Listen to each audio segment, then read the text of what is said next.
प्रिया अमूचा एक महाराष्ट्र देश हा. विविधतेने नटलेल्या शिवरायांच्या पदस्पर्शाने पावन झालेल्या, शंभूराजांच्या कर्माने समर्थ झालेल्या संत ज्ञानेश्वर, संत तुकाराम, संत जनाबाई यांचे ज्ञानामृत प्यायलेल्या या तुम्हा सर्वांच्या जन्मभूमीचे आणि मातृभूमीचे आज आपला दिवस. मी स्वप्नील वाघ, NSS कोऑर्डिनेटर, तुम्हा सर्वांना महाराष्ट्र दिनाच्या हार्दिक शुभेच्छा देतो आणि या कार्यक्रमाची सुरुवात करतो. आज आपण एका विचित्र परिस्थितीशी सामना करत आहोत. कधीही वाटले नव्हते की महाराष्ट्र दिन अशा माध्यमातून साजरा केला जाईल. या कोरोना महामारीमुळे तुम्हा सर्वांना किंबहुना आपल्या महाराष्ट्राला विळखा घातला आहे. आजवर आपण बऱ्याच संकटांशी झगडत इथवर पोहोचलो आहोत. मग तो पूर असो, दहशतवादी हल्ला असो किंवा दुष्काळ असो, आपण जिद्दीने या सर्व संकटांवर मात केली आहे. आणि मला खात्री आहे की आपला डॉक्टर मंडळी, नर्सेस किंबहुना अत्यावश्यक सेवेत येणारा सर्व कर्मचारी वर्ग आणि यांच्या सहकार्याने या संकटावर आपण नक्कीच मात करू. आज महाराष्ट्र दिनासोबत कर्मचारी वर्गाचा दिवस आहे, तो आहे कामगार दिवस. हे कर्मचारी आपल्यासाठी झटत आहेत, म्हणून आज आपण सुखी आहोत. महाराष्ट्राच्या विकासात मोलाचा वाटा देणाऱ्या गिरणी कामगारांना विसरून आपण कसं चालू. चला तर मग तुमचा फार वेळ न दवडता या कार्यक्रमाची सुरुवात करूयात. प्रत्येक कार्याची सुरुवात ही गणेश वंदनेने आपण करतो आणि हा दिवस त्यासाठी अपवाद असणार नाही. मी शर्मिली जवनजाळजींना गणेश वंदनेसाठी विनंती करतो.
काही तांत्रिक अडचणींमुळे शर्मिली आपल्यासोबत जॉईन होऊ शकत नाही. आपण कार्यक्रमाची सुरुवात करूया.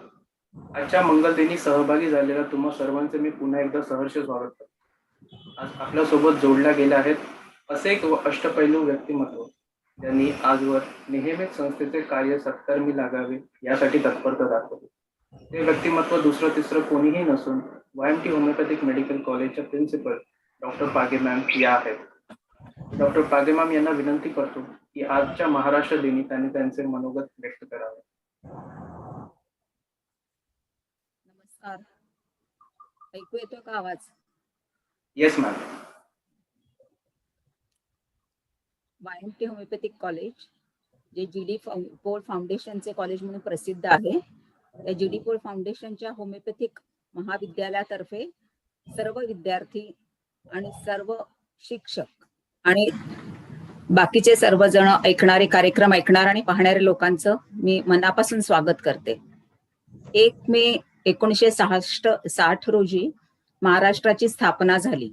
त्या महाराष्ट्राच्या स्थापनेबरोबरच महाराष्ट्र दिन आणि त्याच्याबरोबर कामगार दिन हे 2 दिवस आपण आज इथे साजरे करणार आहोत. आम्हाला सर्वांनाच महाराष्ट्रात जन्मल्याचा, महाराष्ट्रात असल्याचा आणि मराठी भाषेचा अतिशय अभिमान आहे आणि ह्या महाराष्ट्राची संस्कृतीची आणि निष्ठेची आम्ही आणि ह्या मातीशी आम्ही सर्वजण एकनिष्ठ राहतो अशी मी आपणा सर्वांना ग्वाही देते आणि आपणा सर्वांकडून शपथ घेण्याची इच्छा व्यक्त करते. त्या महाराष्ट्राला महान संतांची, देशाभिमानी लोकांची, विद्वान लोकांची खूप मोठी परंपरा आहे आणि तुम्ही सर्व तरुणांनी ही परंपरा पुढे नेण्यासाठी काम करावं अशी मी इच्छा सुद्धा व्यक्त करते. त्याचबरोबर मगाशी वाघने सांगितल्याप्रमाणे आपण ज्या करोनाशी गेल्या वर्षभर काळजी घेतोय, वर्षभर त्याच्यासाठी आपण बरेच कष्ट घेतोय, ते कष्ट घेणारे सर्व डॉक्टर्स, नर्सिस, पोलीस, सफाई कामगार ह्या सर्वांचा आज दिन आहे, ज्याला कामगार दिन म्हणून आपण म्हणतो. त्या सर्व कामगारांना मानाचा मुजरा आणि त्यांनी केलेल्या अतुलनीय कामासाठी त्या सर्वांचे आभार देते. तसेच आजच्या कार्यक्रमाला आपल्याला श्री सत्यजित भोसले हे वक्ते म्हणून लाभलेले आहेत. त्यांचे मी आमच्या संस्थेतर्फे स्वागत करते आणि हा कार्यक्रम पुढे न्यावा अशी मी आपणा सर्वांना विनंती करते. नमस्कार. पुन्हा सर्वांचे स्वागत. आपण पुढे जाऊ अशी आपण विनंती करते. Welcome all again please. Thank you ma'am. Thank you so much for your support. आपल्या महाराष्ट्रात अनेक गडकिल्ले आहेत. काही गडकिल्ले हे शिवकालीन आहेत तर काही त्याहूनही जुने. हे गडकिल्ले म्हणजे महाराष्ट्राची अस्मिताच. सह्याद्रीचे सौंदर्य हे अखंडित टिकून राहू यासाठी अनेकांनी हालअपेष्टा सोसल्या असतीलच. त्या गडकिल्ल्यांच्या संरक्षणासाठी आणि हे गडकिल्ले स्वराज्याच्या सत्कर्मी लागावे, या गडकिल्ल्यांच्या माध्यमातून स्वराज्याचे रक्षण व्हावे यासाठी अनेकांनी प्राणाची आहुती दिली. मग ते तानाजी मालुसरे असोत किंवा बाजीप्रभू देशपांडे. शोक व्यक्त होतो की या गोष्टींचा या काळामध्ये या किल्ल्यांची अवस्था दयनीय आहे. या किल्ल्यांच्या जोरावर स्वराज्य उभे राहिले आणि मर्द मराठ्यांनी रक्त सांडले.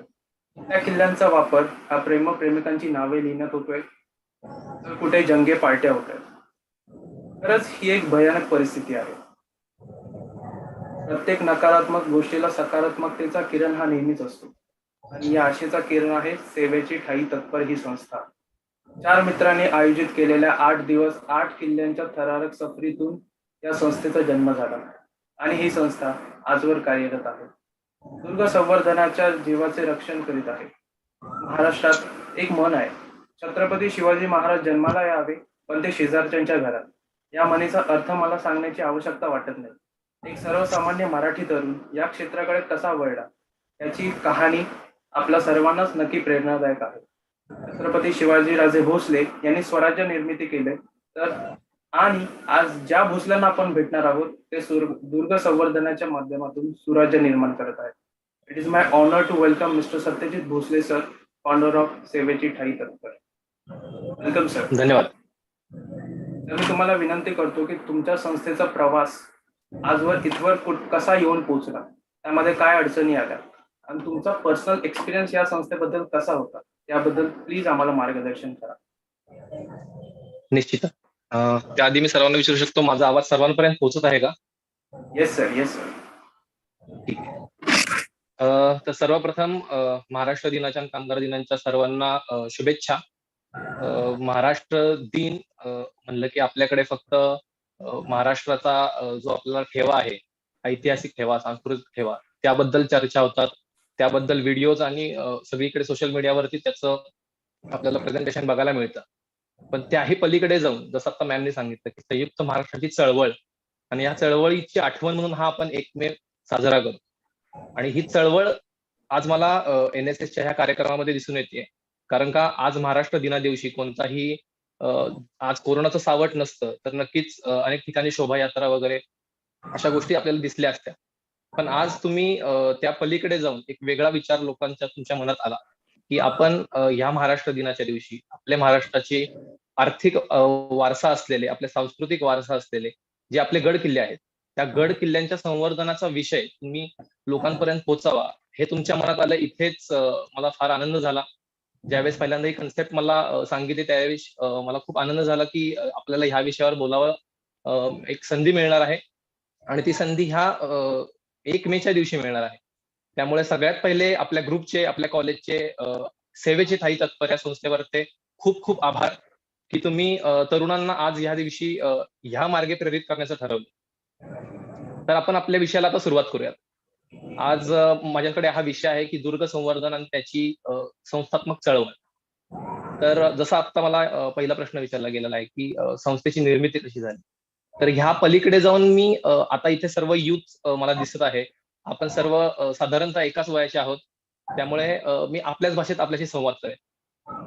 मुळात एक तरुण म्हणून ज्यावेळेस आपण एखाद्या गड किल्ल्यांवर जातो, त्याच प्रकारे मीही एकदा माझ्या 4 मित्रांसोबत आम्ही एक ट्रिप अरेंज केलेली महाराष्ट्रातील गड किल्ल्यांची.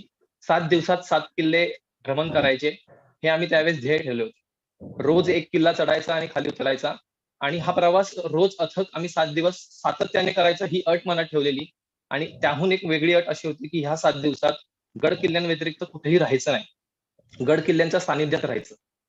तो दिवस होता आमच्यासाठी खऱ्या अर्थाने आम्ही महाराष्ट्र पाहण्याचा. त्यामुळे सर्वात पहिले मी आपल्या सर्व तरुणांना सांगेन, की जोपर्यंत आपण आपल्या महाराष्ट्राला जवळून पाहणार नाही, तोपर्यंत आपल्याला आपल्या महाराष्ट्राची व्यथा समजणार नाही.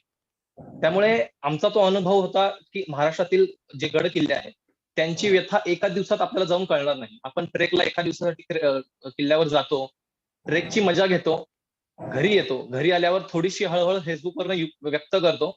सरकारला 2-4 आपण त्याबद्दल दोष लावतो आणि गप्प बसतो. पण हे ज्यावेळेस आम्ही सलग 7 दिवस अनुभवलं, त्या 7 दिवसात आम्हाला ती उणीव भासली, की ती उणीव फक्त सरकारी कामकाजांमध्ये नाही, तर आपल्या जो अप्रोच आहे, गड किल्ल्यांकडचा जो बघण्याचा दृष्टिकोन आहे, तो तरुणांचा असेल, तो आपल्या वाडवडिलांचा असेल किंवा तो अधिक सरकारी प्रशासनाचा असेल. तो त्यातील जी उणीव आहे, की त्याच्याकडे जे झालेलं दुर्लक्ष आहे. आज आपण महाराष्ट्र दिना दिवशी कुठल्याही इमेजमध्ये बघा तुम्हाला गड किल्ले दिसतील. पण तेच गड किल्ले आज आपण जे चित्रात दाखवतो तसे नाहीयेत. खरी अवस्था त्याहून दुर्भाग्य आहे. त्यामुळे ते गड किल्ले हे व्यवस्थित असावेत. महाराष्ट्राचा सांस्कृतिक ठेवा हा व्यवस्थित असावा, ही भावना नक्कीच तुमच्याही मनात येईल, जी माझ्या मनात आली. फक्त फरक एकच होतो, की ज्यावेळेस आपण अशा गड किल्ल्यांवर जातो आणि तिथली ती व्यथा बघतो, आपण स्वतः काही करायला पुढाकार घेत नाही. आणि हे बऱ्याचदा होतं, हे बऱ्याच जणांसोबत होतं. पण 7 दिवस प्रत्येक किल्ल्यावर जाताना आम्ही सुरुवात शिवनेरीपासून केली. शिवनेरीला महाराजांचा जन्म झालेला म्हणून आम्ही सुरुवात शिवनेरीपाशी केली आणि महाराजांची राजधानी आणि महाराजांचं मृत्यूचं ठिकाण आणि एक समाधीचं पवित्र स्थान म्हणून आम्ही रायगडवर त्या मोहिमेचा एंड केला. त्या 7 दिवसाच्या प्रवासामध्ये आम्ही मनातल्या मनात इतके हादरून गेलेलो, की आपल्या महाराष्ट्रातील किल्ल्यांची अवस्था इतकी वाईट आहे. त्याच मोहिमेच्या शेवटच्या दिवशी रायगडवरती आमच्याकडनं न राहून गेल्याने आम्ही त्या किल्ल्याला चढायला सुरुवात केल्यापासून ते परत येईपर्यंत जवळपास 20 ते 25 गोण्या कचरा उचलला. कचरा उचलणं ही खूप क्षुल्लक गोष्ट आहे. आपल्याकडे असं म्हणलं जातं, की कचरेवाला आला आणि तो कचरा घेऊन गेला. सो आपण कचरा उचलणाऱ्या व्यक्तीलाच दूषणाला लावतो. पण मला असं वाटतं, की त्यांना सफाई कामगार म्हणतो. तर मग तीच सफाई आपणही करावी, कारण का आपण ह्या स्वराज्याचे पाईक आहोत, असं मला वाटतं. त्या सरकारने तिथं यावं आणि त्या किल्ल्याची साफसफाई करावी. सरकार येईल, ते करेल, प्रशासनाला ते यंत्रणा राबवावी लागेल. त्याआधी मला वाटतं, की आपल्या सर्वांची जबाबदारी आहे आणि आपण सर्वांनी जर का तिथे ती भूमिका बजावली, तर तो एक वेगळा अप्रोच ठरू शकतो. आणि त्याच अप्रोचने आम्ही त्या दिवशी रिॲक्ट झालो.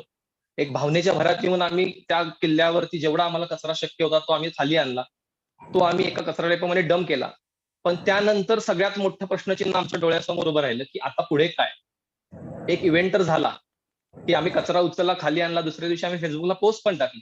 हे जे आपण सगळं करतो. पण पुढे काय?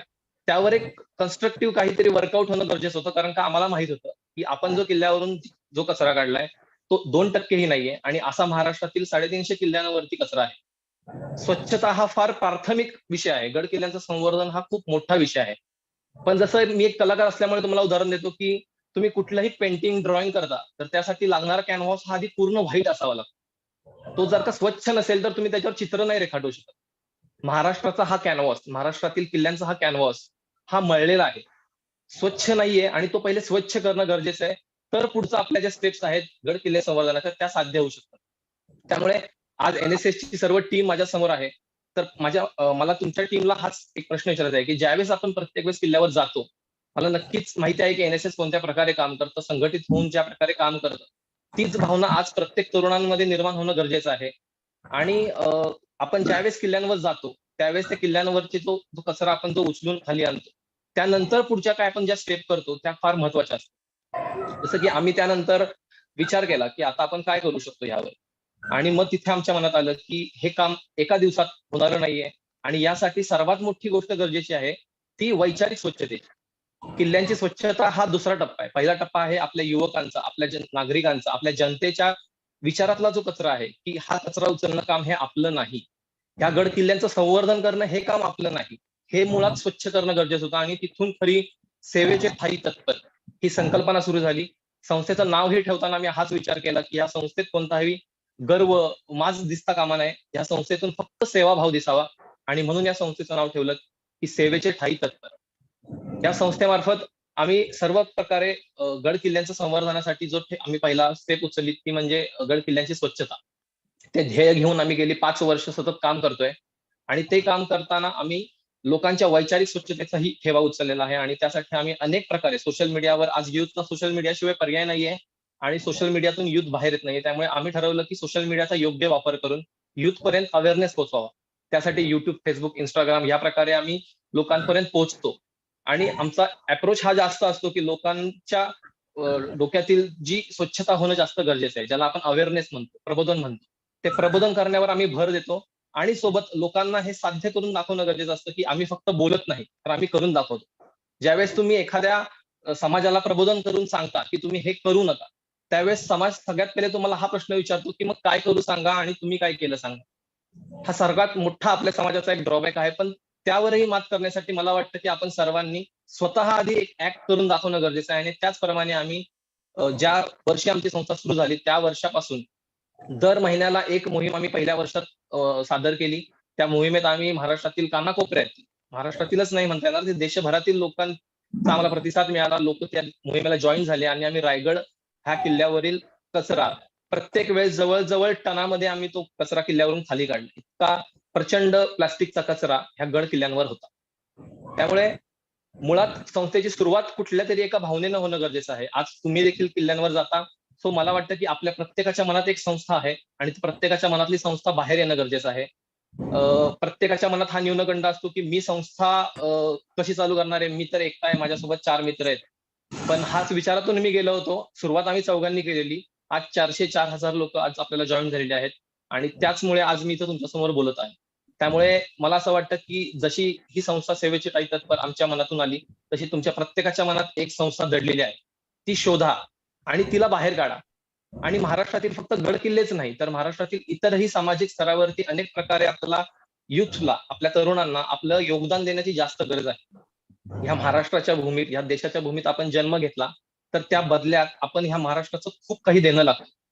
महाराष्ट्र दिना दिवशी आपण फक्त शुभेच्छा देऊन हा महाराष्ट्र दिन साजरा नाही होणार आहे, तर महाराष्ट्र दिवशी मला वाटतं प्रत्येकाने शपथ घेतली पाहिजे की ह्या महाराष्ट्र दिना दिवशी आपण काय महाराष्ट्राला योगदान देणार. संस्थेची बांधणी झाल्यानंतर पुढच्या काही गोष्टी असतात, त्या मी तुम्हाला आता सविस्तर सांगू इच्छितो.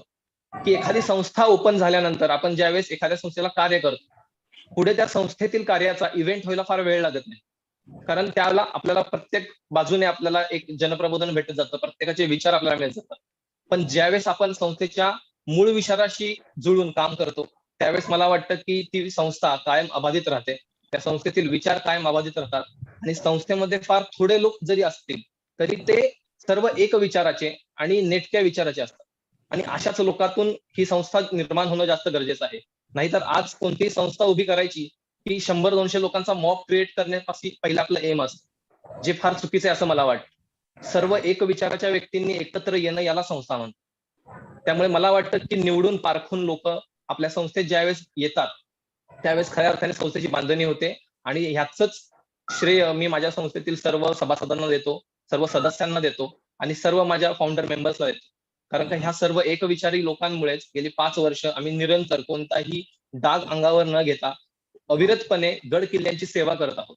आम्ही जे कार्य करतोय ते अत्यंत थोडके आहे, पण ते कार्य आम्ही करत आहोत याचं आम्हाला समाधान आहे. कारण का उद्या आम्ही ज्यावेळेस महाराष्ट्राला ज्यावेळेस आम्हाला उत्तर द्यावं लागेल की आम्ही आमच्या परीने काय करू शकलो, तर आमच्याकडे काही गोष्टी असतील ज्या आम्ही सांगू शकतो की आम्ही हा थोडा खरीचा वाटा महाराष्ट्राच्या संवर्धनासाठी लावलेला आहे आणि तोच प्रत्येकाने लावावा असं मला वाटतं.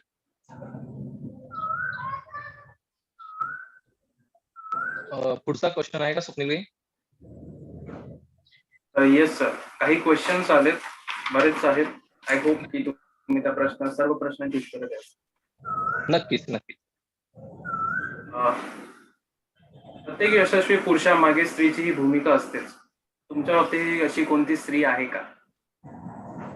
नक्कीच. तुमचा प्रश्न फार महत्वाचा आहे. कारण या सर्वांमध्ये ज्या वयात आपण आहोत आणि ज्या वर्गाला आपण आता संबोधित करत आहोत, त्या वर्गामध्ये सर्वात पहिली स्त्री जी असते ती आपली आई असते आणि आपल्या घरातील आपली बहीण असते. आणि मला असं वाटतं की या सर्व गोष्टींना जर का ह्या दोघींचा त्याला जर का सपोर्ट असेल, तर माझ्यासाठी ह्या गोष्टी ह्या पद्धतीनेच घडून आल्या आहेत. आणि घरच्यांचा सपोर्ट हा फार महत्वाचा असतो. आणि त्या पहिल्या स्त्रीचा ज्यावेळेस तुम्हाला सपोर्ट असतो की तू ज्या वाटेवर चालला आहेस ती वाट अत्यंत योग्य आहे आणि त्यासाठी लागणारी सर्वतोपरी मदत मी करण्यास तयार आहे, हा पाठिंबा ज्यावेळेस तरुणांना मिळतो त्यावेळेस तरुणांना प्रोत्साहन मिळतं. आज अनेक वेळेला हा अनुभव मला आहे की आपण गड किल्ल्यांवर फिरायला गेलो की घरातले नावं ठेवतात की अरे कुठे भटकताय, पण माझ्या घरातून मला कायम प्रोत्साहन मिळालं गेलं आणि मी जी ही गोष्ट करतोय त्या गोष्टीला मला एन्करेज केलं गेलं. त्यानंतर एक आपल्याला जो आपल्याला अजून एका स्त्रीचा जो आपल्याला पुढे सपोर्ट लागतो ती म्हणजे आपली पत्नी, सहचारिणी. ती खऱ्या अर्थाने आपली पार्टनर असते, ती फक्त पत्नी नसते. आणि माझ्या आयुष्यात ते सुद्धा सुख मला लाभलेलं आहे की माझी पत्नी ही फक्त माझी सहवास सोबत असणारी पत्नी नाहीये, तर माझ्या प्रत्येक कार्यामध्ये सोबत असणारी माझी पार्टनर आहे. सेवेचे ठायी तत्पर या संस्थेची ती महिला प्रमुख आहे आणि संस्थेत ती फक्त बाहेरून नाही, तर संस्थेच्या आर्थिक, शारीरिक आणि कोणत्याही वैयक्तिक मानसिक कामातही ती हरहरीने भाग घेते. कोणत्याही कष्टाला ती मागे पडत नाही आणि त्यामुळे जो सपोर्ट आपल्याला भेटतो, जी उमेद आपल्याला भेटते, संसाराचा गाडा चालवण्यासाठी जी आपली ओढाताण जी होणार असते ती आपला पार्टनर आपल्याला किती सांभाळून घेतो याच्यावरून असते. आणि त्याचमुळे पूनम भोसले ही माझ्या आयुष्यात आल्यामुळे नंतर माझ्या आयुष्यात सेवेचे काही तत्पर ही संस्था चालवण्यासाठी कोणती बाधा नाही आली, कारण का तिने माझ्यासोबत त्याच हरहरीने मला सपोर्ट केला आणि ती स्वतः त्या कामात उतरली. त्यामुळे आज कुठेही संसारात पडल्यानंतरही मी अडकलो नाही. बऱ्याच जणांचा हा प्रॉब्लेम होतो की एकीकडे वैयक्तिक आपलं आयुष्य असतं आणि एकीकडे संस्थात्मक आयुष्य असतं. हे दोन्ही सांभाळताना लोकांची विचित्र अवस्था होत असते, पण माझ्यासाठी तसं झालं नाही. त्याचं सगळं श्रेय पूनमला नक्कीच जातं. नक्कीच सर. सर, दुसरा क्वेश्चन हा आहे की प्रत्येक वेळी आपण पाहतो की एक टिपिकल मिडल क्लास फॅमिली असेल आणि किंबहुना जर Marathi typical middle class family असेल, तर अशा ज्या गोष्टी आहेत ज्या आपण आउट ऑफ द बॉक्स ज्याला आपण म्हणतो, त्या गोष्टींसाठी घरातून सपोर्ट मिळत नाही. किंबहुना आपण म्हणतो की 9 to 5 job is better than anything else. मग या गोष्टींमध्ये तुमचा परिवार, जसं तुम्ही आता सांगितलं की तुमच्या आयुष्यातल्या फिमेल्स ज्यांनी तुमच्या प्रवासामध्ये खूप मोठं कॉन्ट्रीब्युशन दिलं, पण ओव्हरऑल परिसर, मग ते नातेवाईक का असेल, त्यांचा काय तुमच्या या कार्यामध्ये व्ह्यू होता? निगेटिव्ह होता, पॉझिटिव्ह होता, किंवा तो प्रवास घडत असताना तुमचं काय त्यांच्याबद्दल मत झालेलं? बरोबर. आपला प्रश्न खरंच खूप महत्वाचा आहे. तरुणांच्यासाठी हा खूप महत्वाचा प्रश्न आहे. ज्यावेळेस आपण कोणतंही कार्य करतो, ते कार्य करत असताना मला वाटतं की आपण आपल्या घरच्यांना पूर्वकल्पनाच देण्यात कमी पडतो की आपण नेमकं काय करतोय. कारण का आपला घरच्यांशी संवाद नसतो. आपल्या मराठी कुटुंबांमध्ये हा खूप मोठा एक ड्रॉबॅक आहे की आपण आपल्या आई वडिलांशी सविस्तर बोलायला लाजतो. पण मला असं वाटतं की जर काही बोलण्यातली लाज आहे तर ती आपण कामातून दाखवू शकतो. मी हाच प्रयत्न केला ज्यावेळेस आमच्या संस्थेची पहिली मोहीम, जी संस्था उभारणी केल्यानंतर आम्ही पहिली मोहीम ज्यावेळेस जाहीर केली जानेवारी 2015 नंतर, तर त्यावेळेस आम्ही माझ्या त्या पहिल्या मोहिमेमध्ये माझ्या घरातील जवळपास 60% लोक होते. ती माझी बहिणी असतील, ते माझे घरातले नातेवाईक असतील, माझे 50शीचे काका पोहोचलेले काका असतील, तर त्यांना सुद्धा मी घेऊन सोबत त्या मोहिमेला गेलो. त्यामुळे झालं असं की त्या लोकांना एक्झॅक्टली कळलं की मी काय करतोय आणि ह्या गोष्टीला पाठिंबा देणं किती गरजेचं आहे हे त्यांना स्वतःला त्या दिवशी जाणवलं. त्यामुळे मला असं वाटतं की ह्या गोष्टी ज्यावेळेस तुम्ही घरच्यांपर्यंत पोहोचवता, त्यावेळेस घरच्यांना त्या गोष्टीचा अभिमानच वाटतो आणि त्या मला नाही वाटत कोणत्याही आई वडील आपल्या पाल्याला ही गोष्ट करण्यापासून अडवतील. फक्त नक्कीच आपण जी गोष्ट करतोय त्या गोष्टीत आपण स्वतः आणि आपण ज्या लोकांची जबाबदारी घेऊन गड किल्ल्यांवर किंवा कोणत्याही सामाजिक कार्यात उतरत आहोत तिथे आपण स्वतः आणि आपल्या सोबतची टीम ही सुरक्षित आहे याची ग्वाही आपण घेतो. आणि एक मनावर नियंत्रण ठेवून आपण ज्यावेळेस काम करतो त्यावेळेस एक अनुभव, 2 अनुभव, 3 अनुभवांनंतर घरच्यांना कळतं की हे जे करतायत ते सुरक्षित आहे, त्यात कोणताही धोका नाही. हे ज्यावेळेस घरच्यांना समजतं त्यावेळेस माझ्या मते घरच्यांचा सपोर्ट नक्कीच वाढतो. आणि दुसरा अजून एक पॉईंट मी यात ऍड करेन जो आपल्या प्रश्नाच्या थोडासा बाहेरचा आहे.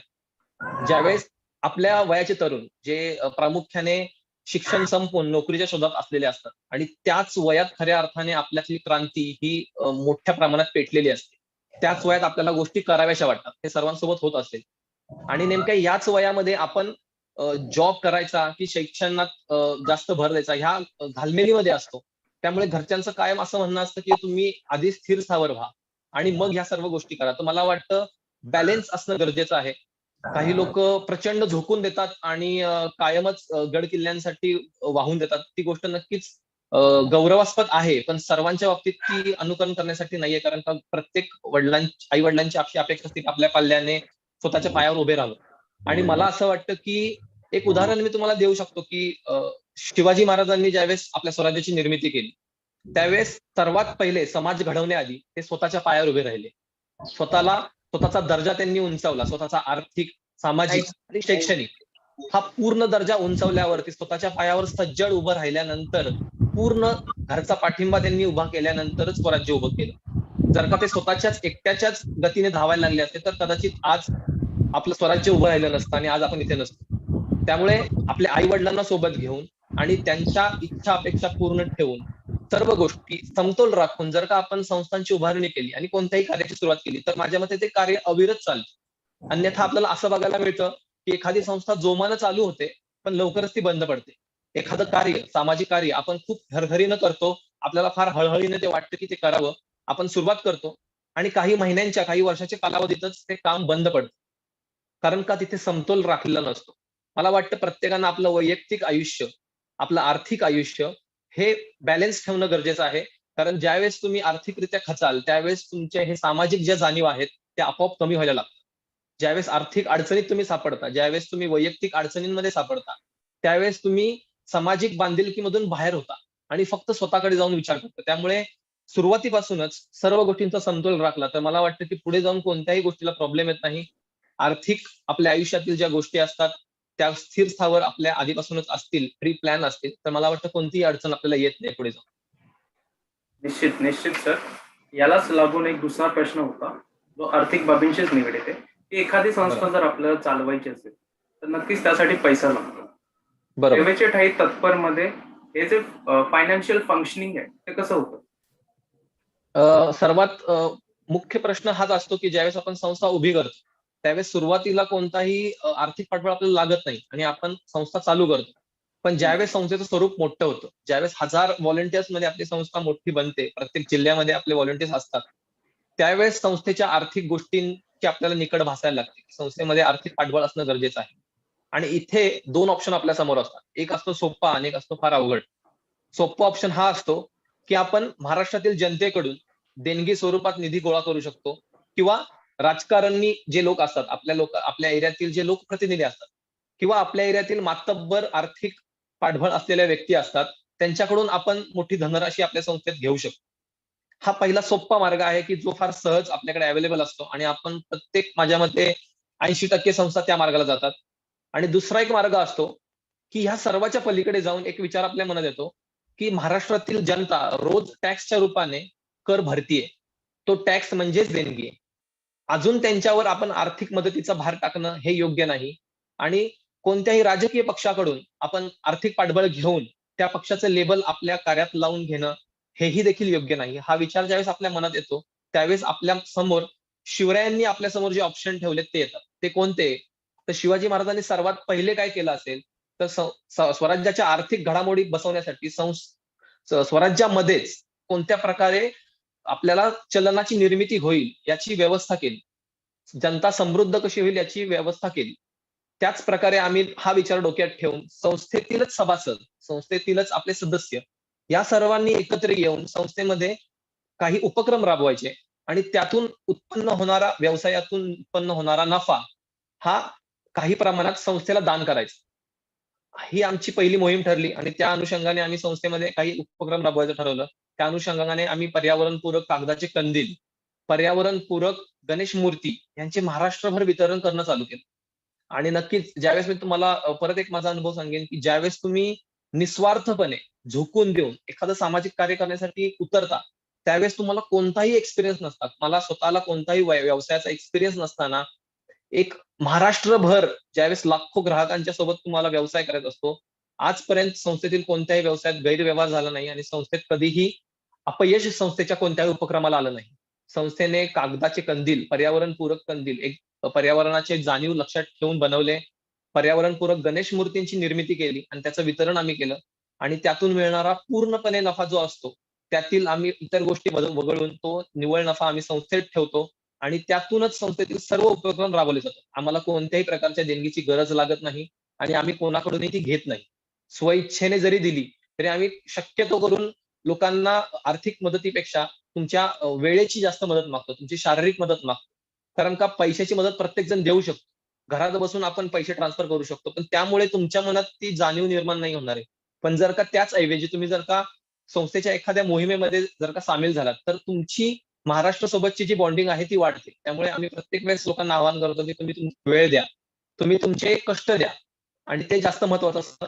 आर्थिक बाबींसाठी संस्था स्वतःच्या पायावर उभी आहे आणि मला वाटतं की इच्छित असलेल्या आणि मनात असलेल्या सर्व गोष्टी जर का पूर्ण झाल्या, तर इथून पुढे संस्था शेवटपर्यंत स्वतःच्या पायावरच उभी राहील आणि संस्था स्वतःच्या पायावर उभे राहून ही पूर्ण आर्थिक निर्मिती करेल. आणि यावर फक्त संस्था चालणार नाही, तर संस्थेतील प्रत्येक सदस्य हा या संस्थेतून मिळणारा जो आर्थिक भार आहे त्यातूनच स्वतःला त्याची वैयक्तिकरित्या सुद्धा मदत होऊ शकते आणि त्यामुळे त्यांच्याही जीवनातील आर्थिक ज्या गोष्टी असतात त्याला मदत होऊ शकते.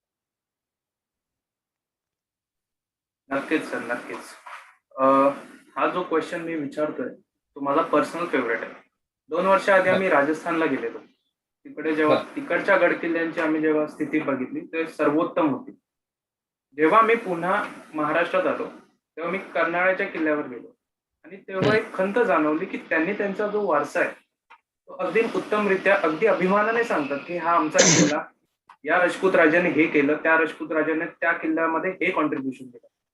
आपण महाराष्ट्रीय लोक कुठेतरी आपला वारसा अभिमानाने दाखवण्यात किंवा त्याचं जतन करण्यामध्ये कमी पडतोय का? आणि जर पडत असो तर त्याची कारणं काय असतील? बरोबर. आता ह्या प्रश्नाचं उत्तर देण्यासाठी मला वाटतं सर्वांनी फार एक काळजीपूर्वक हे ऐकलं पाहिजे आणि मला वाटतं हे काळजीपूर्वक मी बोललं पाहिजे. कारण का हा प्रश्न जितका दिसतो तितका सोपा नाहीये. ह्याच्या 2 बाजू आहेत. पहिली बाजू म्हणजे ही, की पूर्णपणे हे सत्य नाहीये, की आपल्या महाराष्ट्रातल्या किल्ल्यांकडे आपण दुर्लक्ष केलं म्हणून ह्या सगळ्या गोष्टी घडल्या. आणि दुसरी गोष्ट म्हणजे ही गोष्ट खरी नाहीये, की आपण पूर्णपणे आपला अभिमान जो बाळगतो, तो आपल्या किल्ल्यांच्या रूपात आपल्याला आज दिसतोय. पहिली गोष्ट म्हणजे ज्यात राजस्थान किंवा महाराष्ट्रातील बाहेरच्या किल्ल्यांचं जे आपण उदाहरण दिलं, तर मी तुम्हाला सगळ्यात पहिले ही गोष्ट क्लिअर करू इच्छितो, की महाराष्ट्राबाहेरील किल्ले हे वॉर फोर्ट्स नाहीयेत. तुम्ही नीट जर का ऑब्झर्व्ह कराल तर हे वॉर फोर्ट्स नाहीयेत. हे एक त्या गडीच्या रूपामध्ये आणि सौंदर्याचे एक ठिकाण जे आपण बनतो त्या प्रकारची त्यांची बांधणी आहे. त्या प्रकारचे कलाकुशल असलेले ते किल्ले आहेत. फार क्वचितच युद्धसमयी त्यांचा वापर झाला आहे. संरक्षणाव्यतिरिक्त लढा देण्यासाठी ह्या किल्ल्यांचा फार काळ वापर नाहीये. महिना लढण्यासाठी ह्या किल्ल्यांची निर्मिती नाही. पण महाराष्ट्रातील जे किल्ले आहेत हे completely rough and tough war forts होते, जे फक्त आणि फक्त युद्धसमयी शत्रूपासून जनतेला वाचवण्यासाठी आणि शत्रूला दुरूनच लढा देण्यासाठी बनवले गेलेले होते. त्यामुळे महाराष्ट्रातील किल्ल्यांची बांधणी आपण बघतो तर आपण ज्यावेळेस कम्पेअर करतो राजस्थानच्या किल्ल्यांशी, त्यावेळेस आपल्याला सौंदर्याचा अभाव दिसतो. महाराजांनी कोणताही किल्ला बांधताना सौंदर्याला प्राधान्य नाही दिलं, तर टिकाऊपणाला आणि सुरक्षेला प्राधान्य दिलं. त्यामुळे आपले किल्ले हे रफ अँड टफ आहेत. पण त्याचा एक तोटा आपल्याला हा झाला, की पुढे जाऊन ज्यावेळेस आपल्या महाराष्ट्रातील किल्ले आपण 1800च्या काळापर्यंत जपले, तोपर्यंत किल्ले आपले फार व्यवस्थित होते. महाराजांच्या काळात जसे होते त्याप्रमाणेच ते होते. परंतु 1800च्या काळात ज्यावेळेस इंग्रजांनी आपल्या महाराष्ट्रातील किल्ल्यांवरती आक्रमण केलं, तर त्यावेळेस त्या किल्ल्यांवरती कोणतेही राज्य नव्हतं. पण इंग्रज हे इतके धूर्त होते की त्यांना एक लक्षात आलं, की शिवरायांसारख्या एका छोट्याशा तरुण युवकाने एक महाराष्ट्रातील किल्ल्यांवरती राज्य करून महाराष्ट्रातील तरुणांच्या मनात एक क्रांतीची ज्योत निर्माण केली. तीच ज्योत आज महाराष्ट्रातील जे क्रांतिकारी आहेत, जे स्वातंत्र्य लढ्यात लढता आहेत, त्यांना ह्या किल्ल्यांवरती आल्यानंतर ही प्रेरणा मिळू शकते. म्हणजे किती विचार करतात ते महाराष्ट्रातील लोकांच्या मनाचा आहे तुम्ही बघू शकता. आणि हा विचार केल्यामुळे त्यांनी महाराष्ट्रातील सर्वच्या सर्व किल्ल्यांवरती येण्या जाण्याच्या वाटा, दरवाजे हे सुरुंग लावून फोडले. आज आपण म्हणतो की ऊन पाऊस वाऱ्याच्या त्या प्रादुर्भावाने ते किल्ले आपले मोडकळीस आले, पण ते तसं नव्हतं. तसं असतं तर ते कदाचित 200 वर्षापूर्वी ढासळले असते, पण आज 350 वर्ष ते टिकले का आणि काहीच भाग का कोसळला? त्याच्या मागे ते कारण होतं की महाराष्ट्रातील किल्ले हे हेतुपूर्वक पाडले गेले, तोडले गेले आणि या किल्ल्यांवर कोणी कधीही येणार नाही याची व्यवस्था लावली गेली. त्यामुळे काय झालं की 1808 नंतरचा काही भाग, जो 1900च्या काळापर्यंत भारत स्वतंत्र होण्यापर्यंत जो काळ आहे, 100 वर्षाच्या काळामध्ये तरुणांना आणि क्रांतिकारांना किल्ल्यांवर येण्यास मज्जाव होता. आणि त्यामुळे त्या काळांमध्ये रायगड सारख्या किल्ल्याची जर का आपण अवस्था पाहाल, तर महाराजांची समाधी ही अत्यंत जीर्ण स्वरूपात होती. महाराजांच्या राजधानीचं जे तख्त होतं, त्या तख्ताची जागा आपल्याला गवताखाली गेलेली दिसली. त्यामुळे ह्या 100 वर्षात ह्या किल्ल्यांची दुरावस्था खऱ्या अर्थाने झाली आणि महाराष्ट्रातील जनतेच्या मनात असून सुद्धा त्यांना किल्ल्यावर जाता आलं नाही, त्या किल्ल्यांची देखभाल करता आली नाही. आणि जोपर्यंत आपण पारतंत्र्यात होतो तोपर्यंत या किल्ल्यांची अनावस्था झाली आणि तो जो जे नुकसान झालं ते खरंच खूप मोठं होतं आणि ते कधीही भरून न निघणार आहे. माझ्या मते त्यानंतर ज्यावेळेस महाराष्ट्रातील लोकांचं त्या किल्ल्यांवरती जाणं वाढलं, इंग्रजांच्या नंतर ज्यावेळेस आपला भारत स्वतंत्र झाला, तर भारत स्वतंत्र झाल्यानंतर अनेक जे तरुण होते, क्रांतिकारी होते, ते किल्ल्यांवर जायला लागले. रायगडचा जीर्णोद्धार सुरू झाला. त्यानंतर हळूहळू गावातील अनेक जे छोटे मोठे किल्ले होते त्यांचा जीर्णोद्धार सुरू झाला आणि तेव्हापासून थोड्या प्रमाणात आपल्याकडे आपण म्हणू शकतो की गड किल्ल्यांच्या संवर्धनाला सुरुवात झाली. आणि आज आपण ह्या 2020 या 21 या वर्षात पोहोचलो आहोत. या वर्षाच्या कालखंडात आपल्याला बघायला मिळेल की महाराष्ट्रात संस्थांचं प्रचंड मोहोळ असतं, असं प्रत्येक मोठा माणूस म्हणून गेलेला आहे. आणि तेच आपल्याला बघायला मिळतं की महाराष्ट्रात इतक्या संस्था निर्माण कशामुळे झाल्या, तर याचमुळे की आपल्या महाराष्ट्रीय लोकांच्या मनात कायम आपल्या गड किल्ल्यांबद्दल प्रेम होतं, पण ते अनेक गोष्टींमुळे कायम बांधलं गेलं होतं. काही वेळेला पारतंत्र्यात असल्यामुळे, त्याच्यानंतर स्वातंत्र्योत्तर काळामध्ये आपल्या देशाची आर्थिक परिस्थिती खराब असल्यामुळे आणि आज आपण वेगवेगळ्या गोष्टींमध्ये अडकल्यामुळे. पण तरी सुद्धा महाराष्ट्रातील तरुण हा झटतो आणि मला वाटतं की हीच पॉझिटिव्ह बाजू आपण बघितली पाहिजे. तुम्ही म्हणताय त्याप्रमाणे हे निश्चितच आहे की अनेक लोक ह्या गोष्टीकडे दुर्लक्ष करतात, प्रशासन दुर्लक्ष करते, पण मला वाटतं त्या गोष्टींचा आजच्या दिवशी आपण विचार नाही केला पाहिजे. कारण का आज आपण तरुणांना संबोधित का करतोय, तर आपल्या प्रत्येकाच्या मनातून एक संस्था निर्माण व्हावी. त्यामुळे ही अनास्था जी आहे, ही जी निगेटिव्हिटी आहे, ही पूर्णपणे इग्नोर करावी. प्रशासन काय करत नाहीये, सरकार काय करत नाहीये, आजवर काय झालं नाही, हे सगळं सोडून द्या. मला वाटतं की इथून पुढे काय करू शकतो. आज आपल्याला ह्या जर का व्हिडिओला जर का 1000 लोक बघत असतील, तर मला वाटतं 1000 संस्था निर्माण होणं गरजेचं आहे. संस्था म्हणजे 1000 लोकांची टीम नाही, तर तुमच्या मनातली जी भावना आहे तीच संस्था आहे. आणि अशाच गोष्टींमार्फत मला वाटतं की आपण गोष्टींना पुढे आणलं पाहिजे. आणि आपल्या मनातलं जे एक आहे उदासीनता आहे की आपल्याला वाटतं खरं, पण आपण ऍक्च्युअली काही करत नाही. ह्या गोष्टीला मला वाटतं की फक्त आपण एक बाण तोडावा.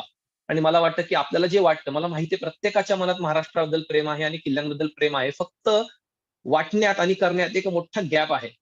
तो गॅप मला वाटतं सर्वांनी तोडावा आणि NSS सारख्या टीम कडून मला वाटतं की हा गॅप तोडण्यात फार मदत होईल, हे मला फार मनापासून वाटतं आणि तुमची सर्वांची मदत यासाठी मला हवी आहे. आपल्या आजूबाजूच्या तरुणांना तुम्ही यासाठी प्रोत्साहित करा. त्यांना सोबत घेऊन तुम्ही महाराष्ट्राच्या गड किल्ल्यांवरती जावा. मला वाटतं की गड किल्ल्यांचं संवर्धन हा फक्त एक तेवढा भाग नाहीये. गड किल्ल्यांचं संवर्धन करता करता तुमच्या मनाचं संवर्धन कधी होईल हे तुम्हाला कळणार नाही. तुमची देशाकडे बघण्याची भूमिका कधी बदलेल तुम्हाला लक्षातही येणार नाही. आणि अचानक तुम्हाला किल्ल्यांसोबतच अनेक गोष्टी दिसतील. जसं सेवेचे काही तत्परने सांगलीच्या पूरस्थितीमध्ये जे काम केलं, फार मोठं काम होतं असं मी त्याला म्हणणार नाही. पण ज्या परिश्रमाने 4 दिवस लोकांच्या घरात जाऊन गाळ काढण्यापासून संस्थेतील लोकांनी काम केलं, ते काम माझ्या मते सांगावं लागलं नाही किंवा ते करावं लागलं नाही. प्रत्येकाला महाराष्ट्रातल्या मनाला हळहळ वाटत होती त्यावेळेस, पण त्या गाळात उतरण्याची हिंमत फार कमी लोकांनी केली आणि त्यातील 90% लोक हे गड किल्ले संवर्धनाची संस्था ज्या आहेत त्यातील होते. कारण का त्यांच्या मनात ती ज्योत ऑलरेडी पेटली होती आणि त्यामुळे त्यांना ते काम करण्याची सवय असल्यामुळे ते शारीरिक काम ते करू शकले. त्यामुळे माझा तुमच्या प्रश्नाला हेच उत्तर आहे की आजवर काय नाही झालं हे सोडून देऊयात आणि इथून पुढे काय करायचं याचा जास्त विचार करूयात. नक्कीच सर. हा जो प्रश्न आहे तो मोर टेक्निकल आहे. ते आपण बघतो की बऱ्याच दुर्ग संवर्धनासाठी काम करणाऱ्या संस्था आपल्या महाराष्ट्रात आज अस्तित्वात आहेत. आपण नेहमीच म्हणतो की थेंबे थेंबे तळे साचे. या संस्था वेगवेगळ्या पद्धतीने वेगवेगळ्या ठिकाणी कार्य करतात आणि ते वेगवेगळ्या ठिकाणी कार्य करणं अत्यंत आवश्यक आहे. वी कॅन ऑल बरोबर. अंडरस्टँड. पण या संस्था जर एकत्र आल्या किंवा अशी कोणता प्लॅटफॉर्म उपलब्ध करून दिला, मे बी आम्हाला माहित सुद्धा नसेल की अस्तित्वात आहे की नाही, पण हा प्लॅटफॉर्म हा पूर्णपणे सेंट्रलाइज असेल आणि तो जो डिस्ट्रिक्ट सब डिस्ट्रिक्ट असेल त्यांना गाईड करेल, असं कोणता विचार तुमच्या मनात कधी आलाय का? कारण याने नक्कीच आपल्याला मदत होऊ शकते. नक्कीच, नक्कीच. कारण का मला असं वाटतं की महाराजांनी आपल्याला जे शिकवलं आहे, की सर्वांनी एकत्र येऊन, सर्व 18 पगड जातीतील लोकांनी एकत्र येऊन, त्यावर कोणताही दुजाभाव न करता एकत्र येऊन लढलं तर स्वराज्य बनू शकतं. आणि शिवाजी महाराजांनंतरच्या काळात आपण पाहू शकतो, की आपल्या गोष्टी कशा हातातून निसटून गेल्या त्याच्यामागे सगळ्यात मोठं कारण होतं, की आपण प्रत्येकजण वेगवेगळ्या दिशेने धावू लागलो. वेगवेगळ्या विचारधारेने धावू लागलो. जोपर्यंत आपण शिवाजी महाराजांच्या विचारधारेने चालत होतो, तोपर्यंत आपण सर्व एक होतो आणि महाराष्ट्रात फार आपण मोठ्या प्रमाणात यश संपादन केलं होतं. तर मला असं वाटतं, की आजही महाराष्ट्रातील काही संस्थांची आपली परिस्थिती अशीच आहे, की प्रत्येक जण वेगवेगळ्या विचारांनी धावतोय. प्रत्येक जण चांगल्याच भावनेने धावतोय, फक्त वेगवेगळ्या दिशेने धावतोय. त्यामुळे मला वाटतं, की जोपर्यंत ह्या सर्व संस्था एकत्र येणार नाही याचा अर्थ असा नाही, की प्रत्येकाने आपापली संस्था एकत्र येऊन विलीन करावी. तर तसं नाही. प्रत्येकानं आपली संस्था प्रत्येकाचं आपल्या संस्थेवर प्रेम आहे. प्रत्येकानं तिला लहानाची मोठी केली आहे. प्रत्येकाच्या मनात ती मातृत्व भावना आहे. त्यामुळे त्यांना असं नक्कीच वाटत असतं, की हीच संस्था पुढे या नावानं जावी. पण नक्कीच एक विचारधारा आणि एक प्रोटोकॉल जर का आपल्या सर्वांच्या समोर असेल, तर नक्कीच महाराष्ट्रातील जी दुर्ग संवर्धनाची चळवळ आहे, ती खूप जोमानं होईल आणि फास्ट होईल.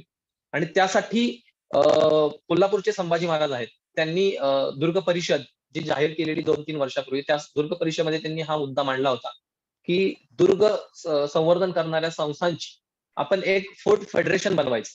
फोर्ट फेडरेशन म्हणजे काय असणार आहे, की ज्यामध्ये महाराष्ट्रातील गड किल्ल्यांवर काम करणाऱ्या सर्व संस्था, महाराष्ट्रातील सर्व तरुण त्या समितीमध्ये सदस्य असतील आणि त्यामध्ये महाराष्ट्रातील प्रशासन म्हणजे पुरातत्व विभाग, तुमचं फॉरेस्ट विभाग, तुमचं अजून ज्या लोकल तुमची जे प्रशासन आहे, त्याच्या टीमचे प्रत्येक रिप्रेझेंटेटिव्ह तिथे असतील.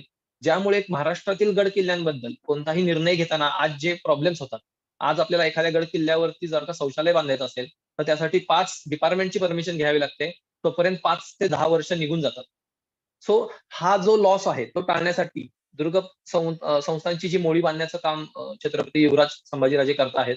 तर मला असं वाटतं, की ते जेव्हा आपल्या तरुणांनी ह्याला मागणीला जोर द्यावा आणि सर्व संस्थांनी ह्या गोष्टीला जोर द्यावा, जेणेकरून त्यांच्या मागणीला पाठबळ मिळेल आणि सर्व महाराष्ट्रातील संस्था ह्या एकत्र येतील आणि मला वाटतं त्यानंतर खऱ्या अर्थाने महाराष्ट्रातील दुर्ग संवर्धनाची चळवळ आहे, ती खूप मोठ्या प्रमाणात चालेल. नक्कीच. या सर्व संस्थांना एकत्र आणण्याचं कार्य नक्कीच झालं पाहिजे. पुढचा प्रश्न आहे तो किल्ल्यांच्या बांधणीबद्दल आहे. आपण आत्ताच रिसेंटली एक न्यूज होती की रायगड हा शिवकालीन जसा होता तसा रिस्टोअर करण्याचा प्रयत्न चालू आहे. कोल्हापूरचे संस्थानचे जे छत्रपती आहेत, ज्यांचा उल्लेख तुम्ही केला, त्यांनी या कार्यासाठी पुढाकार घेतला. तर तसे ते नक्कीच होईलच. पण असे खूप सारे किल्ले आहेत की ज्यांचं रिस्टोरेशन होणं गरजेचं आहे. त्याने कदाचित आपलं टुरिझम सुद्धा वाढू शकतो. तर तुमच्या भावनेमध्ये रिस्टोरेशनचा किती मोठा संदर्भ आहे? ऐतिहासिक संदर्भ पण असतो प्रत्येक गोष्टीला, की कॉन्ट्राव्हर्शियल सुद्धा असं की हा किल्ला असा नव्हता किंवा या काळामध्ये तो नव्हता. तर इतिहासकार जे लिहितात आणि प्रत्यक्षामध्ये जी गोष्ट अस्तित्वात आहे त्यांची सांगड घालण्यात कुठेतरी आपण कमी पडतोय किंवा कोणत्या अँगलने आपण बघितलं पाहिजे. कारण it becomes more controversial then become easy. या गोष्टी इझिली सुरळीतपणे झाल्या तर नक्कीच सर्वांना मदत होईल. यावर तुमचा काय व्ह्यू आहे? सर्वात पहिले तर मला असं वाटतं, की आपण सर्वांच्या मनात जी भावना आहे, की महाराष्ट्रातील गड किल्ले हे महाराजांच्या काळात होते तसे उभे राहावे. मला वाटतं, की हे भावनिक मत आहे.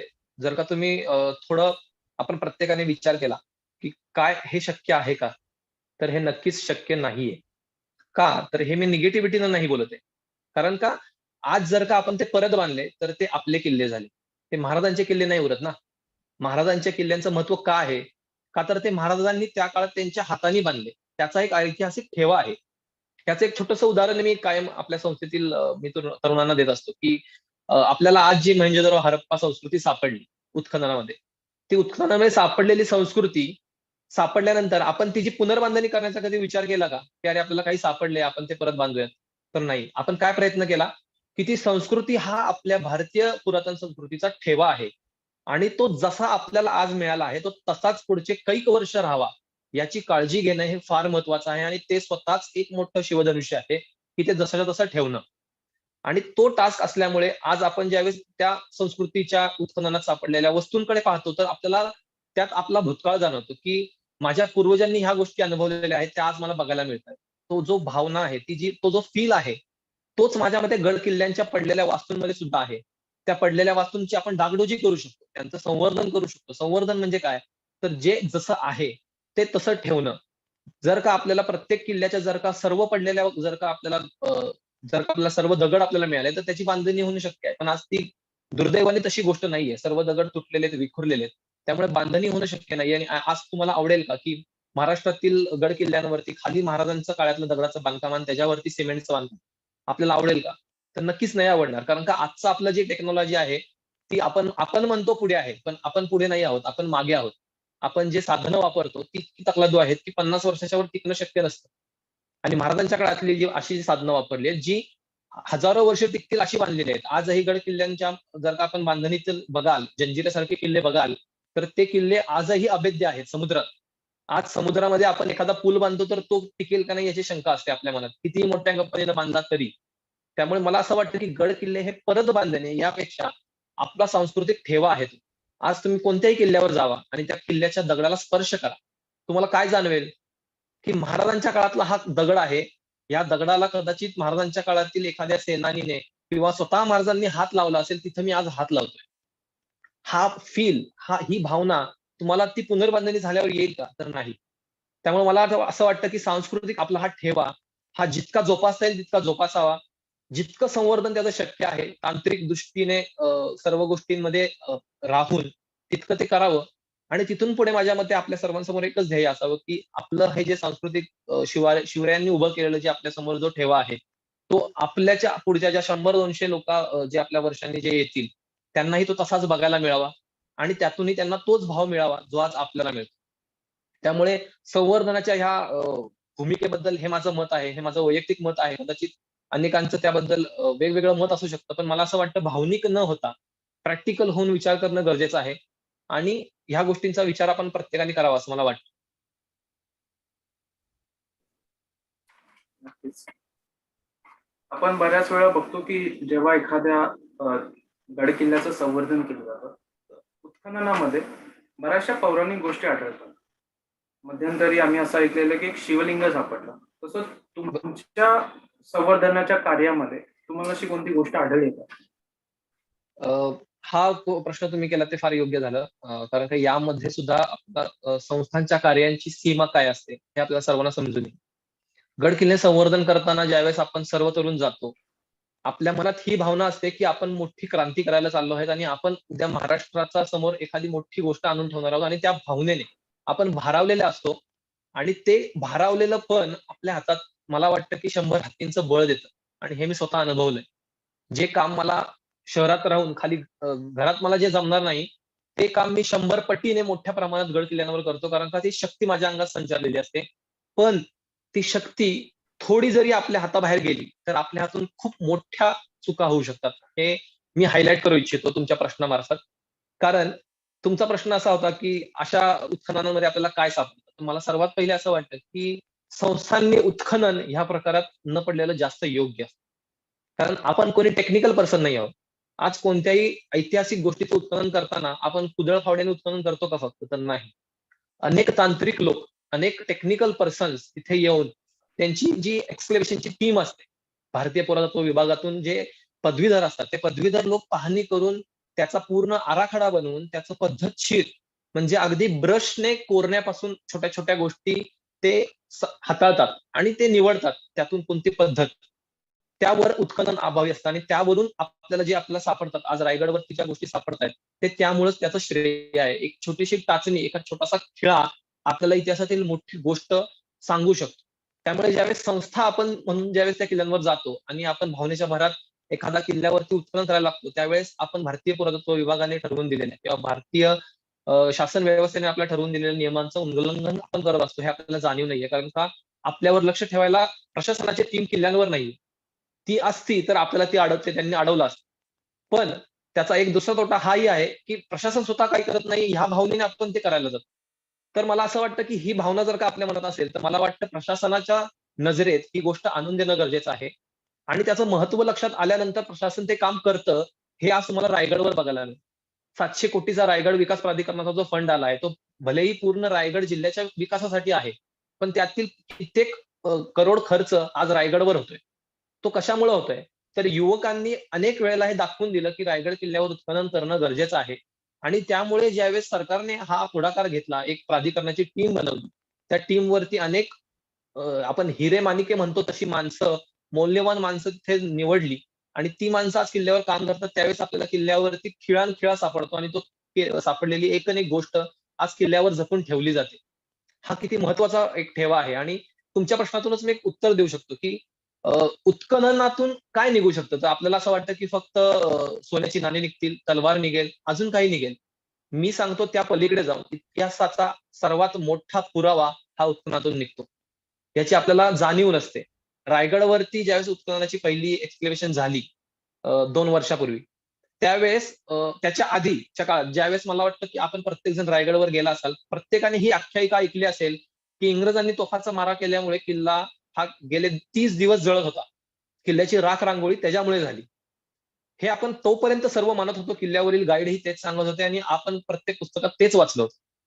पण ज्यावेळेस एक्सक्लेव्हेशन झालं, एक्सक्लेव्हेशनमध्ये किल्ल्यातील जे पडलेले वाडे होते, त्यांची माती बाहेर काढण्यात आली. तर त्यावेळेस जी सायंटिफिक टीम होती त्यावेळेस, ती फॉरेन्सिक टीम होती, ज्यावेळेस एक्सक्लेव्हेशनची टीम होती, त्यांना असं आढळलं, की ह्या कोणत्याच उत्खननामध्ये राखेचा अंशच नाहीये. जर का किल्ला इतके दिवस जळला असेल, तर तिथे राखेचा अंश मिळणं हे सहज शक्य होतं. पण किल्ल्याच्या कोणत्याच वाड्याच्या भागामध्ये, उत्खननामध्ये 5 फूट, 6 फूट, 7 फूट खाली गेल्यानंतर सुद्धा राखेचा अंश नाही मिळाला. इव्हन अख्खा वाडा साफ झाला, पण कुठेच जळलेल्या वाड्याचा अवशेष नाही मिळाला. मला वाटतं त्या दिवशी खऱ्या अर्थाने इतिहासात सगळ्यात मोठा हा इतिहास बदलला. त्या दिवशी पुरातत्व विभागाने हे छाती ठोकून सांगितलं, की हे साफ खोटं आहे. किल्ला जळत नव्हता. किल्ला फक्त पाडण्यात आला. तो म्हणजे श किल्ल्यावरील रसद संपल्यामुळे त्यानंतर किल्ल्याला शरण यावं लागलं आणि किल्ल्याला हातात आल्यानंतर तो किल्ला नंतर पाडण्यात आला. तो पण सुरुंग लावून. किल्ला कधीही जळला नव्हता आणि किल्ल्यावरती कोणत्याही प्रकारची अशी आग लागली नव्हती. तर मला असं वाटतं, की हे थोडंसं ऑफ द ट्रॅक मी बोललो, पण हे समजून घेणं गरजेचं आहे, की उत्खनन आपल्याला काय देऊ शकतं. आज परवा मागच्या महिन्यामध्ये उत्खननामध्ये एक सोन्याची बांगडी सापडली. त्या बांगडीवरून अनेक वादविवाद झाले. ती बांगडी कधीची आहे, ही आत्ताची आहे का तेव्हाची आहे. पण मला असं वाटतं, की ती कधीची का असेना, ती किल्ल्याच्या उत्खननामध्ये 2 फूट खाली खोदल्यावर मिळाली. त्यामुळे ती ऐतिहासिकच आहे ती आणि अँटिक्विटीज आहे आपल्या देशासाठी. आणि ती अँटिक्विटी आपण जपून ठेवणं गरजेचं आहे. आणि मला असं वाटतं, की ह्या कामामध्ये तज्ञ लोकांनी, शासकीय, प्रशासकीय लोकांनी आणि नेमून दिलेल्या लोकांनीच काम करावं. आपलं काम हे त्या गोष्टीवर नजर ठेवणं, ते काम व्यवस्थित होतंय का नाही हे पाहणं आणि ते काम व्हावं. आज रायगडवर जे काम होते ते काम आपल्या गावातल्या किल्ल्यावर पण व्हावं, ह्याचा मागणीचा जोर लावणं आणि सरकारला हे पटवून देणं. आज सरकारसमोर इतके प्रश्न आहेत आणि इतके प्रॉब्लेम्स आहेत, की सरकार किल्ल्यांवरती येणं शक्य नाहीये. कारण का किल्ल्यासाठी आज म्हणता, आज लोकांचा जीव वाचवणं हा पहिला प्राधान्य आहे. त्यामुळे किल्ल्यांचं संवर्धन हा सगळ्यात लिस्ट ऑप्शन बनतो. त्यामुळे मला असं वाटतं, की सरकारला या विषयाचं गांभीर्य आणि या गोष्टींचं महत्त्व आपण तेव्हा देऊ शकतो, ज्यावेळेस आपल्या तरुण वर्ग, आपण नागरिक म्हणून किल्ल्यांवरती जाणं वाढवू. आज आपण किल्ल्यांवर फक्त ट्रेकर्स जातो. सहज आपण म्हणतो, की किल्ला हा प्रेक्षणीय स्थळ नाहीये, तर ट्रेकरचं ठिकाण. किल्ला ज्यावेळेस प्रेक्षणीय स्थळ बनेल, आज आपल्याकडे उदाहरण आहे, शिवनेरीचं काय झालं? रायगडचं काय झालं? आज त्या किल्ल्यांवर तर जाणाऱ्या लोकांची संख्या ज्यावेळेस दिवसामागे 1000 होती, त्यावेळेस किल्ल्यावरती लक्ष सरकारचं गेलं, की अरे या किल्ल्यांवरती लोकं खूप येतायत. म्हणजे आपल्याला या किल्ल्यावर लक्ष द्यावे लागेल. शिवनेरीचं बांधकाम झालं, आज रायगडचंही काम होतंय. सिंधुदुर्ग सारख्या किल्ल्यांचंही होतंय का तर तिथे लोकं जातात. मला वाटतं आपल्या युथचं हे काम आहे, की किल्ल्यांवर जाणं आणि किल्ल्याचे प्रॉब्लेम सरकारकडे आणि शासनाकडे आणि आपल्या लोकल प्रशासनाकडे आणि नागरिकांसमोर मांडत राहणं. हे मला वाटतं प्रत्येक संस्थेचं काम आहे आणि तेच काम आपण करावं. उत्खननात आपण न पडलेलं जास्त बरं. आमच्याकडून मी तुम्हाला कबूल करतो, की आमच्याकडून एकदा आम्ही राजगडावरती एक उत्खनन केलं होतं दरवाजाचं. ते उत्खनन करताना आम्ही आर्किओलॉजीच्या एका मेंबरशी कोऑर्डिनेट करून ते केलं होतं. एकदाच केलं, पण त्यातही आम्ही सर्व तांत्रिक गोष्टी हाताळल्या. त्यांच्या प्रोटोकॉलनुसार किल्ल्याच्या उत्खननात सापडणारी माती वगैरे आम्ही सर्व व्यवस्थित बाजूला काढून ठेवली आणि त्यांची कोणत्याही प्रकारे ऱ्हास होणार नाही याचीच फक्त काळजी घेतली. पण त्यानंतर ज्यावेळेस आम्हाला असा अनुभवला, की कदाचित आपल्या हातून काहीतरी घडलं जाऊ शकत होतं. त्या दिवसापासून आम्ही ठरवलं की उत्खननाच्या गोष्टींमध्ये जोपर्यंत आपल्या सोबत त्या जागेवरती तांत्रिक टीम नाहीये, आर्किओलॉजीची एक्सक्लेव्हेशन टीम एक्सपर्ट कोणी नाहीये, तोपर्यंत आपण त्या कामाला हात नाही लावायचा. आणि हाच उपदेश मी सर्वांना करेन. प्रत्येकाचं वैयक्तिक मत असेल, पण मला वाटतं की हे आपण फॉलो करावं.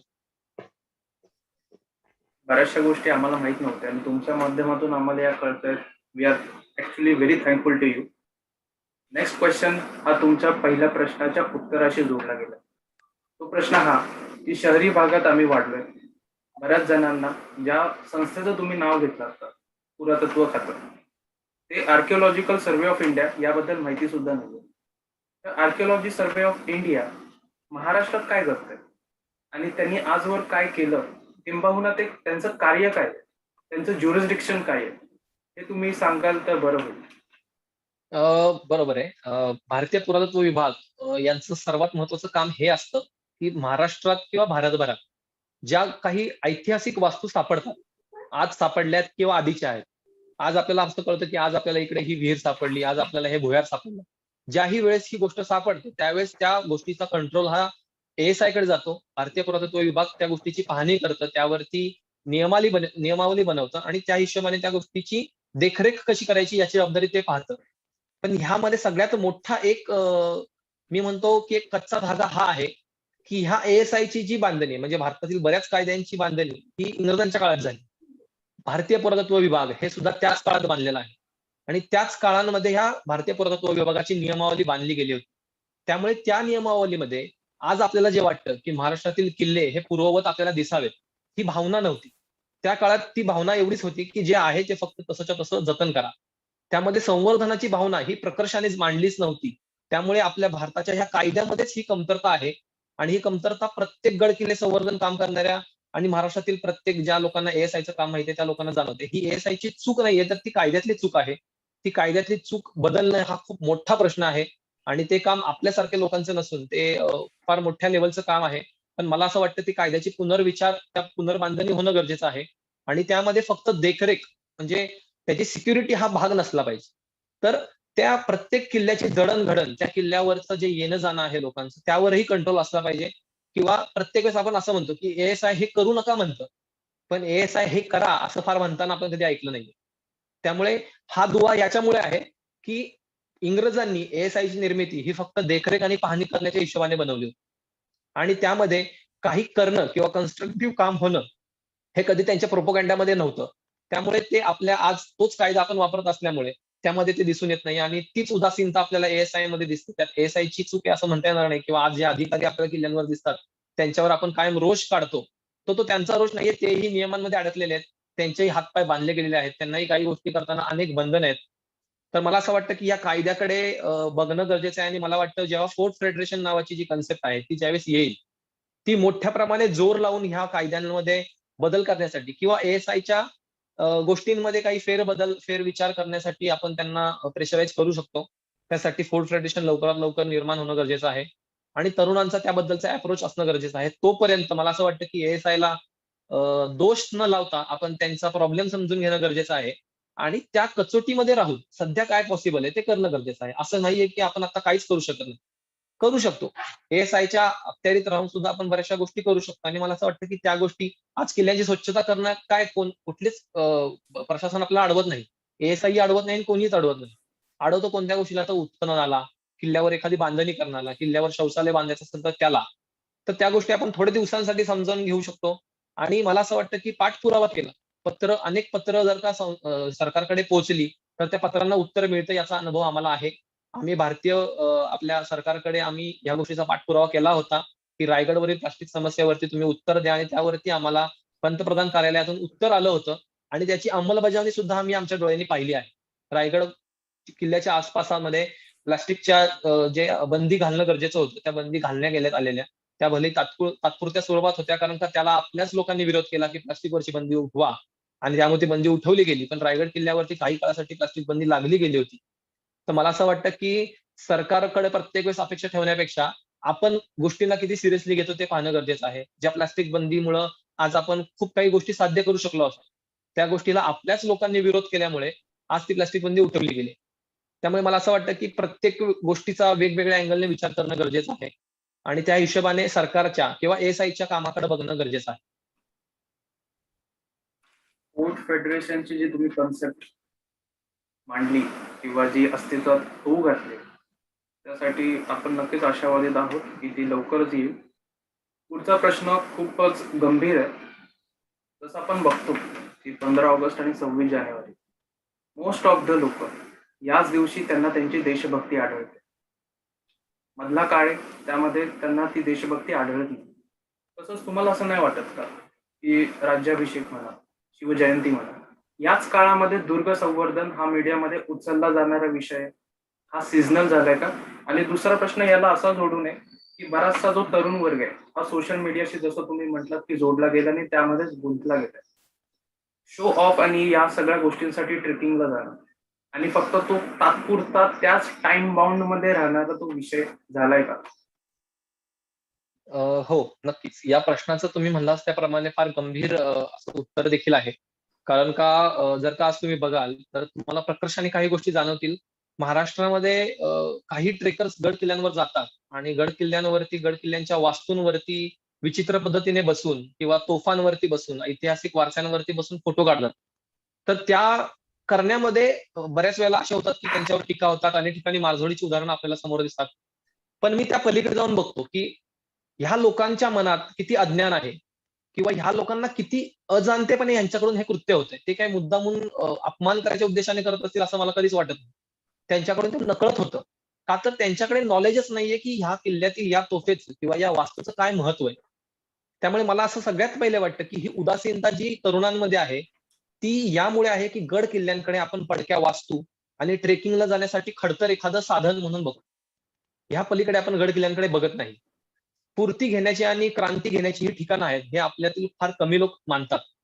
त्यामुळेच काहीच लोक जे असतात, की जे गड किल्ल्यांवरती जेव्हाही जातील, त्यावेळेस त्यांना तोच एनर्जी आणि तोच भाव मिळतो.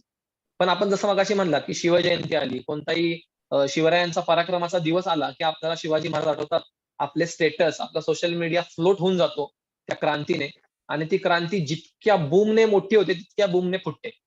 हा जो बबल असतो ना, हा बबल मला वाटतं, की हा बबल फार तकलादू असतो. तो दिसायला फार सुंदर दिसतो, पण तो फार तकलादू असतो. एका टाचणीच्या टोकावर तो तुटतो. त्यामुळे मला असं वाटतं, की जर का आपल्याला आणि मी कायम सांगतो, की आज ज्यांचं वय 40-45 आहे, ते आज या देशात क्रांती आणायचं स्वप्न नाही पाहत. कारण का त्यांनी एक फेज अनुभवलेली आहे. महाराष्ट्राचा इतिहास आहे, की आजपर्यंत महाराष्ट्रातील तरुणांनीच क्रांती या देशात घडवली आहे. रादर असं मी म्हणेन, की तरुण वयात ज्यांनी सुरुवात केली, त्यांनी पुढे जाऊन क्रांती मिळवली आहे. तर मला असं वाटतं सुरुवात ही आज होते. त्यामुळे मला असं वाटतं, की आज आपण ज्या फेजमध्ये आहोत, त्याच फेजमध्ये जर का आपण सुरुवात केली ह्या क्रांतीला, तर जो तुम्ही मला प्रश्न विचारला त्या प्रश्नाचं उत्तर आपल्याला मिळेल. आज आपण महाराजांकडे बघण्याचा आपला अप्रोचच फार चुकीचा आहे. महाराजांच्याकडे आपण एक आयडिओलॉजी म्हणून बघतच नाही, एक पर्सनॅलिटी म्हणून बघतो. दाढीवाला शिवगंध लावलेला माणूस दिसला, जिरेटोप घातलेला दिसला, की आपण म्हणतो शिवाजी महाराज आले. साहजिकच आहे. तेच लोक फॉलो करतायत. दाढी वाढवतायत, चंद्रकोर लावतायत, जिरेटोप घालून एखाद्या कार्यक्रमाला मिरवतायत. त्यांना वाटतं आम्ही शिवाजी महाराज झालो. पण त्याही पलीकडे जाऊन शिवाजी महाराज बघण्याची जी वृत्ती प्रत्येक तरुणाच्या मनात निर्माण होणं गरजेचं आहे. आणि सगळ्यात मोठी नाउमेद ही आहे, की शिवाजी महाराज होते, शिवाजी महाराज परत जन्माला यावे हे सगळ्यांना वाटतं. पण मी स्वतः शिवाजी महाराज बनावं हे कुणालाही वाटत नाही. का तर आपण काय म्हणतो, की हा शिवाजी महाराजांचा अपमान आहे. मला वाटतं हा कोणताही अपमान नाहीये. शिवाजी महाराज ज्या दिवशी तुम्ही बनायला प्रयत्न करणार आणि ज्या दिवशी तुम्ही ह्या मोहिमेत सक्सेसफुल व्हाल, त्यावेळेस तुम्ही फक्त 1 ते 10% शिवाजी महाराज बनले असाल. पण तुम्ही जर का प्रयत्नच नाही करणार, तर तुम्ही शिवाजी महाराजांच्या विचारांवर कसे चालाल? तर मला असं वाटतं, की प्रत्येकाने हे मनात आणलं पाहिजे, की मी स्वतः शिवाजी महाराजांसारखा वागलो, तर मी काय करू शकतो? तर अप्रोचच बदलून जातो. पूर्णपणे शिवजयंतीचा अप्रोचच बदलून जातो. तुम्ही शिवजयंतीकडे बघण्याचा दृष्टिकोन त्यासाठी बदलणं गरजेचं आहे, की तुम्ही एखाद्याच्या जयंतीचा सोहळा करण्यापेक्षा त्या माणसाची आज आपण जयंती का साजरी करतो? ह्याचा विचार करा. आणि ती साजरी करण्यासाठी उद्या आज परत शिवाजी महाराज जन्माला यावेत हे कुठल्या ना कुठल्या तरी आईच्या पोटातून जन्माला येणं गरजेचं आहे. ते दैवी अवतार घेऊन नाही येणार. ते तुमच्या आमच्यासारख्या युवकांच्याच हातातून येणार आहेत. कदाचित ते एका व्यक्तीकडून शक्य नाही होणार, पण एखादी संस्था ही शिवाजी महाराजांच्या विचारांवर चालेल किंवा NSS सारखा एखादा ग्रुप ज्यावेळेस शिवाजी महाराजांच्या विचारावर चालेल, त्यावेळेस त्या संस्थेमध्ये शिवाजी महाराज जन्माला नक्कीच येतील ना. त्यामुळे एक व्यक्ती म्हणून शिवाजी महाराजांकडे न बघता एक विचारधारा म्हणून बघणं गरजेचं आहे. कारण का शिवाजी महाराज जर का आपण एक व्यक्ती म्हणून बघितलं तर त्यांच्या निधनानंतर स्वराज्य हे संपुष्टात आलं असतं. नक्कीच संपुष्टात आलं असतं. कारण का शिवाजी महाराज गेल्यानंतर मग शिवाजी महाराजांची एनर्जी गेली असती, पण ती गेली नाही का? तर शिवाजी महाराज हे शिवविचार होते, हे त्यांच्या पूर्वजांनी मानलं आणि ते कॅरी फॉरवर्ड केलं. आज आपण फक्त एक पर्सनॅलिटी म्हणून शिवाजी महाराजांकडे बघतो, पण शिवाजी महाराजांचा जो जो वैचारिक ठेवा आहे तो आपण जपत नाही, तो मनात आणत नाही. शिवाजी महाराजांसारखं वागायला बघत नाही. शिवजयंतीला आपण बुलेट वरून फिरतो, झेंडा लावून फिरतो आणि कॉर्नरला जाऊन पोरींना छेडतो, दारू पितो, सिगरेट पितो शिवगंध लावून. हे कितपत योग्य आहे? काही गोष्टी वैयक्तिक असतात हे मी मान्य करतो, पण तुम्ही तुमच्या मनात शिवाजी महाराजांचा विचार आणला तर नक्कीच तुम्ही ह्या गोष्टी स्वतःही करणार नाहीत आणि दुसऱ्यालाही करू देणार नाही. आणि मला वाटतं त्या दिवशी फक्त गड किल्ल्यांचं संवर्धन नाही होणार, तर महाराष्ट्र आणि आपला देश हा कुठल्या तरी एका वेगळ्याच पातळीवर जाऊन पोहोचला असेल. पण त्यासाठी शिवाजी महाराजांची पुस्तकं वाचून, सिरियल वाचून, त्यांचा जय जयकार करून उपयोग नाही. शिवाजी महाराजांची एक जरी गोष्ट तुम्ही तुमच्या मनात राबवू शकला, की महाराजांचा मी एकच विचार मनात घेणार, पण तो मी आयुष्यभर पाळणार, तर तुम्ही खऱ्या अर्थाने महाराष्ट्राला आणि देशाला आपल्या न्याय देताय असं मी म्हणेन. आणि तर तुम्ही शिवभक्त आहात. तोपर्यंत तुम्ही पोपर शिवभक्त आहात असं मी सांगेन. नक्कीच तुम्ही मांडलेला मुद्दा फारच गांभीर्याने आजच्या तरुणाने घेणं फार गरजेचं आहे. आपण पुढच्या प्रश्नाकडे वळूया. पुढचा प्रश्न इज मोर अबाउट टेक्निकॅलिटीज. आपण पाहतो की बऱ्याचशा ठिकाणी जे आपले किल्ले आहेत ते काही किल्ले हे समुद्रात आहेत, काही किल्ले ते डोंगरावर आहेत आणि काही किल्ले जे आहेत ते एका सपाट जमिनीवरती आहेत. तर जेव्हा आपण अशा किल्ल्यांचा तुला परत विचारू शकतोस? येस येस तुला काय माझा प्रश्न हा होता की आपण किल्ल्यांचं लोकेशन जर बघितलं तर काही किल्ले हे समुद्रात आहेत, काही किल्ले आहेत ते सपाट भूमीवर आहेत आणि काही किल्ले आहेत हे डोंगरावर आहेत. तर या किल्ल्यांचं जेव्हा आपण संवर्धन करतो तर त्याच्या टेक्निकली त्या किल्ल्यांच्या संवर्धनासाठी काही खास करावं असं म्हणजे काही is there any plan, particular plan for naval forts किंवा डोंगरावरचे जे किल्ले त्याच्यासाठी वेगळा प्लॅन असं काही असतं का संवर्धनामध्ये? नक्की. किल्ल्यांचे जसे प्रकार वेगवेगळे पडतात तसं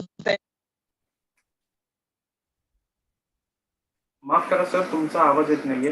शासनाने उद्या एखाद्या किल्ल्याच्या बांधणीचा प्रोजेक्ट हातात घेतला तर जी प्रोसेस केली झाली सिंधुदुर्ग, विजयदुर्ग सारख्या ठिकाणी केली जाईल हे शक्य नाहीये, कारण का कम्प्लीट वेगळं स्ट्रक्चर आहे, इन्फ्रास्ट्रक्चर वेगळं आहे. त्यांची वेगळ्या पद्धतीने आहे आणि त्यांचं स्ट्रक्चर हे वेगळ्या पद्धतीचं असल्यामुळे त्यासाठी प्रत्येक दुर्ग आहे त्यांच्यासाठी प्रोटोकॉल असणं गरजेचं आहे. उद्दिष्ट आणि त्यांचा प्रोजेक्ट गिरिदुर्ग विजयदुर्गचे किल्ले आहेत त्यांच्यासाठी एक वेगळ्या प्रकारचा पॅटर्न आहे आणि तोच माझ्या मते जे करत आहे त्यासाठी त्यांनी तोच प्रकार त्यांनी ज्यावेळेस महाराष्ट्रातील 5 किल्ल्यांची निवड केली आहे मध्ये प्रकारचा किल्ला आहे जे जमिनीवरचे ते डोंगरावरचे किल्ले आहेत, ते पाण्यातले किल्ले, गडी. त्यामुळे पहिल्याच वेळेस मला असं वाटतं वेगवेगळ्या गड आहेत त्या शासनाकडे पण जर का व्यवस्थित बघा तर तुम्हाला एक गोष्ट लक्षात येईल, काम केलं नाही. प्रत्येक गोष्ट आपल्या शासनासाठी नवीनच आणि त्यामुळे त्यांना सुद्धा ट्राय आणि एरर ह्या बेसिसवरती काम करावं लागतं. म्हणजे कोणतीही गोष्ट ट्राय करावी लागते आणि नंतर समजतं की अरे ही फेल आहे, आपल्याला वेगळा पॅटर्न फॉलो करायचा आहे. त्यामुळे शासनाला वेळ लागतो हा त्यासाठी लागतो. टेक्निकॅलिटीमध्ये शासन हे मागं असल्यामुळे आपल्याला त्यांना सपोर्ट करणं गरजेचं आहे आणि एक वेळ देणं गरजेचं आहे. तो वेळ आपण ज्या दिवशी देऊ त्या दिवशी मला वाटतं की शासनाला काही वर्षांनंतर एक एक्सपिरियन्स येईल. शासनाकडे टेक्निकल पर्सन्स असतील. आज किल्ल्यांवरती गड संवर्धन करायचं तर त्यासाठी जे टेंडर पास होतं त्या टेंडरला ऍक्सेप्ट करणारे लोक नाहीत, कारण का ते एक्सपिरियन्स असणारी लोक नसतात. ते काम पण पीडब्ल्यूडी सारख्या डिपार्टमेंटला दिलं जातं आणि मग पीडब्ल्यूडी जे काम शहरातल्या रस्त्यांवर करतं तेच काम किल्ल्यांवर करू पाहतं, कारण त्यांचं नॉलेज तेवढंच आहे. त्यामुळे मला असं वाटतं की टेक्निकल नॉलेज असतील गड किल्ले संवर्धन हा कम्प्लीट वेगळा भाग आहे आणि फोर्ट फेडरेशन निर्माण झाल्यानंतरच कदाचित खऱ्या अर्थाने प्रशासनाला यातले जे कच्चे दुवे आहेत ते समजतील की गड किल्ले संवर्धन करण्यासाठी कोणत्या पद्धतीने टीम बांधणी करणं गरजेचं आहे आणि मग वेगवेगळ्या पद्धतीचं स्ट्रक्चर गव्हर्नमेंट उभं करेल आणि मग ती वेगवेगळ्या पद्धतीची बांधणी होईल. आणि मग मला असं वाटतं की त्यानंतरचा सरकारचा अप्रोच काय असेल तर जे पाण्यातले किल्ले आहेत त्यांचं जे टुरिझम आहे ते कोणत्या पद्धतीने हँडल करायचं, गिरिदुर्ग जे आहेत त्यांचं टुरिझम कोणत्या पद्धतीनं हँडल करायचं, कारण का जोपर्यंत टुरिझम वाढणार नाही ह्या गड किल्ल्यांवरती देशातले लोक जोपर्यंत येऊन पाहणार नाहीत तोपर्यंत त्यांना महाराजांची किमया करणार नाही आणि तोपर्यंत आपल्या शासनाला आर्थिक पाठबळ मिळणार नाही. शासन आर्थिक पाठबळ किंवा आर्थिक तिथून येणारं उत्पन्न असल्याशिवाय कोणत्याही गोष्टीवर एका लिमिटपेक्षा जास्त खर्च नाही करू शकत. कारण का सरकारला इतर अनेक ठिकाणी खर्च करायचे आहेत. आज आपल्याला कळते की दवाखाने नाहीये, तर सरकारला उद्या उत्तर द्यावं लागेल की तुम्ही एखाद्या किल्ल्यावर एवढे करोड वाया घालवले, त्यापेक्षा आज दवाखाने बांधले असते तर हा सवाल कोर्ट किंवा न्यायालय, आपलं सर्वोच्च न्यायालय आपल्या शासनाला विचारू शकतं. त्यामुळे शासनालाही कचोटीमध्ये राहून काही गोष्टी हँडल कराव्या लागतात आणि सर्व समतोल राखून या गोष्टी बनवाव्या लागतात. त्यामुळे मला वाटतं की आपल्या सर्वांचं एम हे असलं पाहिजे की जास्त होईल तितकं आपल्या गड किल्ल्यांचं महत्व देश विदेश परदेशांमध्ये आपल्याला हे लोकांपर्यंत पोहोचवायला हवं. आपल्याला टुरिझम वाढवायला हवं. आणि सगळ्यात मोठी गोष्ट की जो मला आज तुमच्या NSS मार्फत हा मुद्दा मांडायचा आहे की गड किल्ल्यांवर फक्त मुलांनी जायची जागा नाहीये. गड किल्ले हे तरुणींसाठी तितकेच महत्वाचे आहेत. आज आपण गड किल्ल्यांवरती तरुणींचं जाणं का कमी पाहतो, तर ते चढायला खडतर आहेत. मला वाटतं तरुणांनी ती वाट सुकर करणं गरजेचं आहे येणाऱ्या मुलींसाठी, येणाऱ्या स्त्रियांसाठी. आपल्या बहिणी, आपल्या स्त्रिया ह्या ज्या किल्ल्यावर येऊ पाहतायत, पण त्या घाबरतायत किल्ल्यावर जाण्यासाठी. तर मला वाटतं की जे तरुण जात आहेत त्यांनी ती वाट सुकर करावी, ती वाट सोपी करावी आणि त्या किल्ल्यावर येऊ शकतील अशी जागा ज्यावेळेस आपण करू, त्यावेळेस माझ्या मते आपल्या घरातील वयस्कर व्यक्ती, आपल्या घरातील मुली आणि आपल्या घरातील तरुण हे सर्व ज्यावेळेस किल्ल्यावर पोहोचतील त्यावेळेस खऱ्या अर्थाने पर्यटन वाढेल आणि मग त्यावेळेस गव्हर्नमेंटचा अप्रोच देखील बदलेल. धन्यवाद सर. पुढचा प्रश्न हा आहे की आपण जेव्हा एखाद्या किल्ल्यावर जातो तेव्हा त्या किल्ल्याची संवर्धनाची जेव्हा आपण गोष्ट करतो, तर तो फक्त एक दगडाचा किल्ला नसून त्या किल्ल्यांवरती आपल्याला अनेक देवळं सापडतात किंवा बऱ्याचशा अशा गोष्टी आहेत, पाण्याचा कुठे हौद सापडतो. तर याची सुद्धा म्हणजे हा जो पार्ट आहे तो सुद्धा ढासळलाय का? किंवा आणि ढासळला असेल तर तुमच्या संवर्धनाच्या कार्यामध्ये त्याचं रिस्टोरेशन म्हणू शकत नाही आपण, पण त्याचंही संवर्धन करणं हे तुमचं काम आहे का? किंवा तुम्ही ते अ, करता का? तुम्ही जर का म्हणाल की गड किल्ल्यांवरतील देवस्थानं किंवा कोणतीही गोष्ट, देवस्थानच आपण हायलाईट नको करूयात, कारण गड किल्ल्यांवर बांधलेली कोणतीही गोष्ट ही पुरातनच आहे. ते देवस्थान असतील किंवा अजून कोणतीही गोष्ट असेल, ती महाराजांच्या काळातली किंवा त्याआधी किंवा त्यानंतरची असेल. पण जर का ती ASIच्या अंडर येते, तर ती पुरातन विभागाच्या अंडर येते असल्यामुळे ती पुरातन गोष्ट आहे. आणि मग ती पुरातन असल्यामुळे त्याचं बांधकाम करताना तुम्हाला त्याच नियम आणि अटी लागतात जे तुम्हाला किल्ले बांधकाम करतात. आणि मला असं फक्त वाटतं की देवस्थानांकडे वेगळ्या अप्रोचनं बघणं गरजेचं आहे, जो अप्रोच महाराजांच्या काळात होता.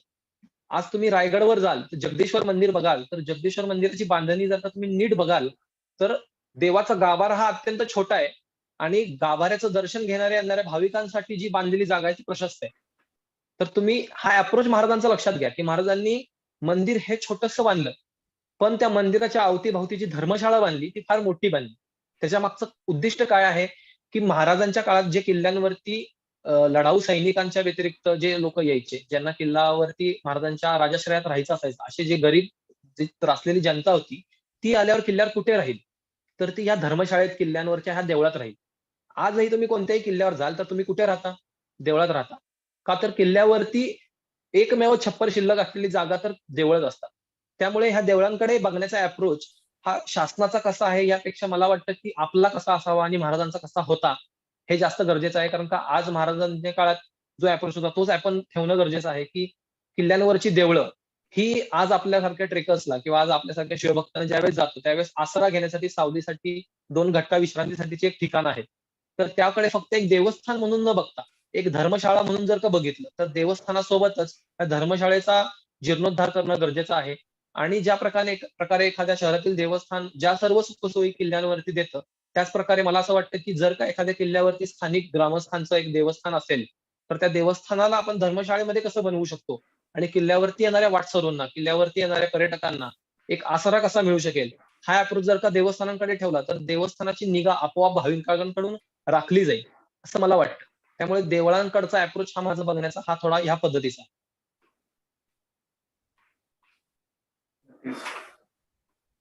आपण एक टेक्निकल क्वेश्चन की दुर्ग संवर्धनामध्ये तुम्ही करताय ते काम नक्कीच हे उत्तम आहे.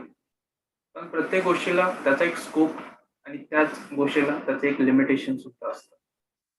तुमच्या संस्थेचे स्कोप्स आणि लिमिटेशन्स काय? संस्था म्हणून ज्यावेळेस मी तुम्हाला पहिलेच सांगितलं, की ज्यावेळेस संस्था निर्माण केली, तर ती संस्था काय भावनेने निर्माण झाली होती?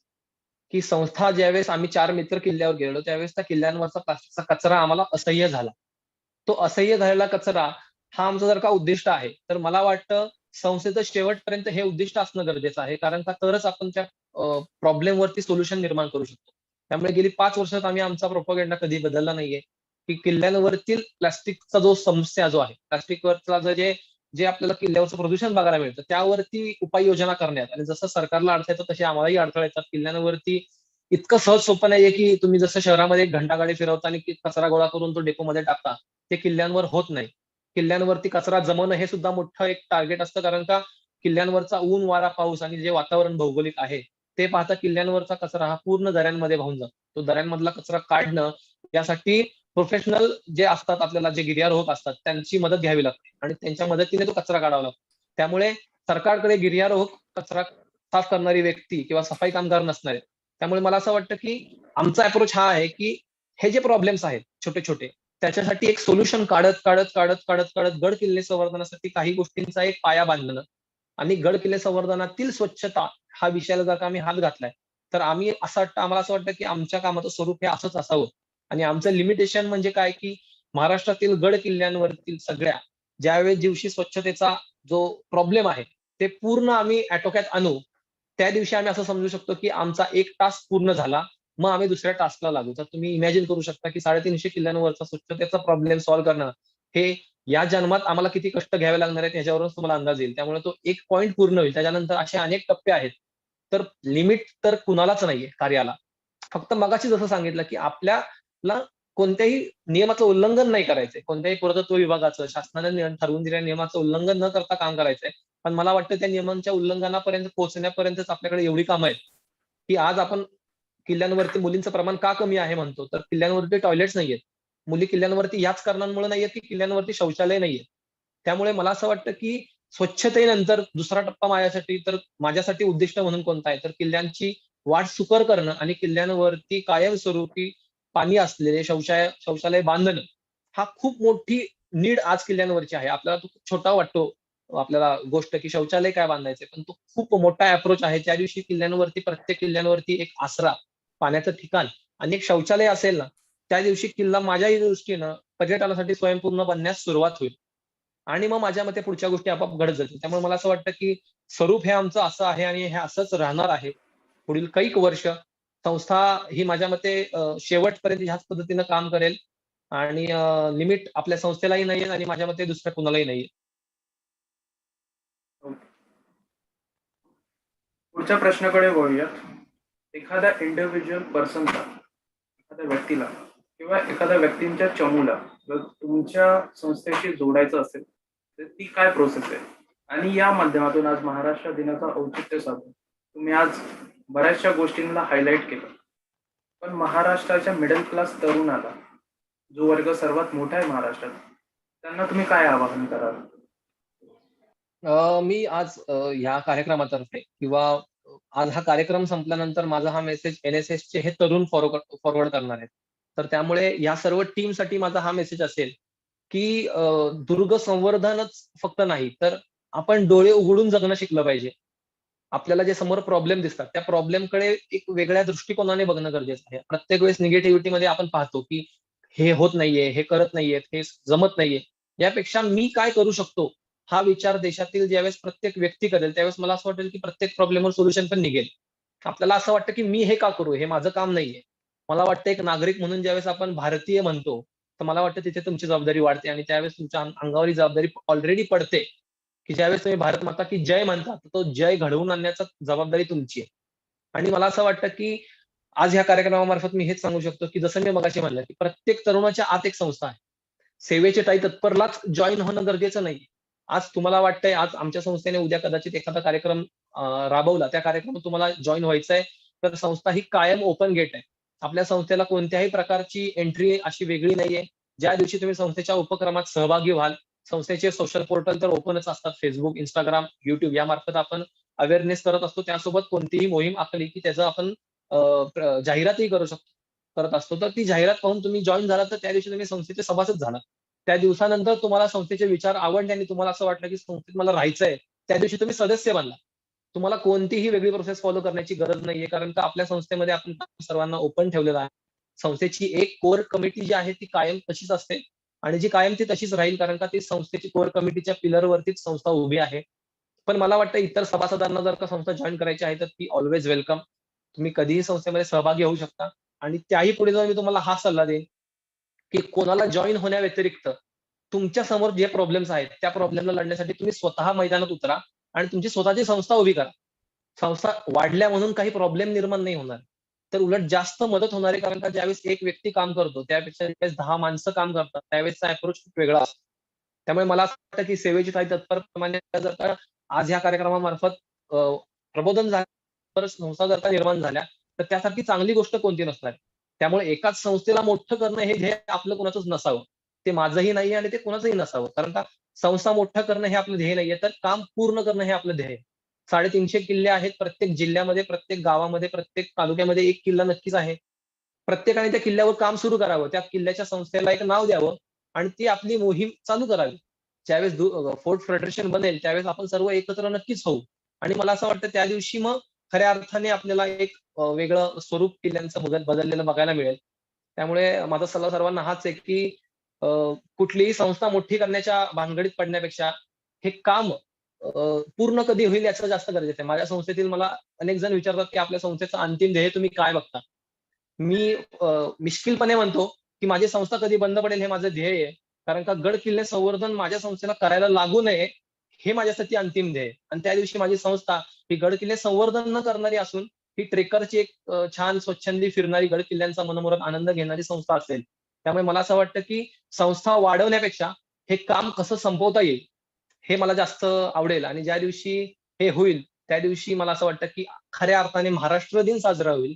आणि त्या दिवशी खऱ्या अर्थाने आपण महाराष्ट्र दिन साजरा करण्यासाठी लायक बनू. आज आपण नक्कीच लायक नाही आहोत. आज महाराष्ट्र सगळ्या बाबतीत मागे आहे. आज आपण बघतोय की आपण जे प्रत्येकाच्या घरातले प्रॉब्लेम बघतोय की वैद्यकीय क्षेत्रामध्ये आज आपण किती मागे आहोत हे आज आपल्याला कळलं कोविडमुळे. त्याआधी आपल्याला कळतंय की आपण सांस्कृतिक वारसा जपण्यात किती मागे आहोत. सो मला असं वाटतं की नागरिक म्हणून सुद्धा आपण कुठेतरी कमी पडतोय हे लोकांनी लक्षात घेतलं पाहिजे. प्रत्येक वेळेस राजकारण्यांवर, सरकारवर टीका करण्यापेक्षा आपण काय करू शकलो? जन्माला आल्यापासून आजपर्यंत मी काय केलं? मग जर का आपण काहीच नाही केलं, अरे आपण साधं मतदान पण नाही केलं, तर आपल्याला भारताच्या किंवा महाराष्ट्राच्या भवितव्याबद्दल बोलण्याचा हक्क तरी कुठून येतो? त्यामुळे मला असं वाटतं की अप्रोच हा असा असायला हवा आणि त्या अप्रोचने जर का काम केलं तर मला वाटतं की खऱ्या अर्थाने आपण आपलं ध्येय आणि उद्दिष्ट गाठवू शकतो. नक्कीच सर, तुमचं उत्तर हे खूप प्रेरणादायी आहे. आपण शेवटच्या प्रश्नाकडे वळूया आणि तो प्रश्न खूप महत्वाचा आहे. जसं तुम्ही म्हटलं की तुम्ही मिश्किलपणे म्हणता की तुमची संस्था बंद कधी पडते संवर्धनाच्या बाबतीत, याचं तुम्ही एक मिश्किलपणे टिप्पणी करता. हा प्रश्न खरंच पडतो की तुमची संस्था त्याचं पुढील 5 ते 10 वर्षात भविष्य काय, अँड ऍज अ पर्सन म्हणून श्री सत्यजित भोसले याकडे कसं बघतो? तो प्रश्न परत एकदा रिपीट करतो. Am audible? हॅलो. आवाज येतोय माझा? Yes, yes, yes. Go ahead. संस्था म्हणून तुम्ही पुढील 10 वर्षाचा काय प्लॅन केलाय का? किंवा तुम्ही तुमच्या संस्थेला पुढील 10 वर्षामध्ये किंवा तुम्ही ऍज अ पर्सन त्या संस्थेचा फाउंडर म्हणून पुढील 10 वर्षामध्ये कुठे बघता? आणि मागे जसं मी मागे वळून पाहताना तुम्हाला आता काय जाणीव होते? बरोबर. जसं मगाशी मी तुम्हाला किल्ल्यांना हा आपल्या सर्वांना वाटतो ते नाहीये. किल्ल्याचा कचरा उचलून ते अन्न आणि डेपोमध्ये जाऊन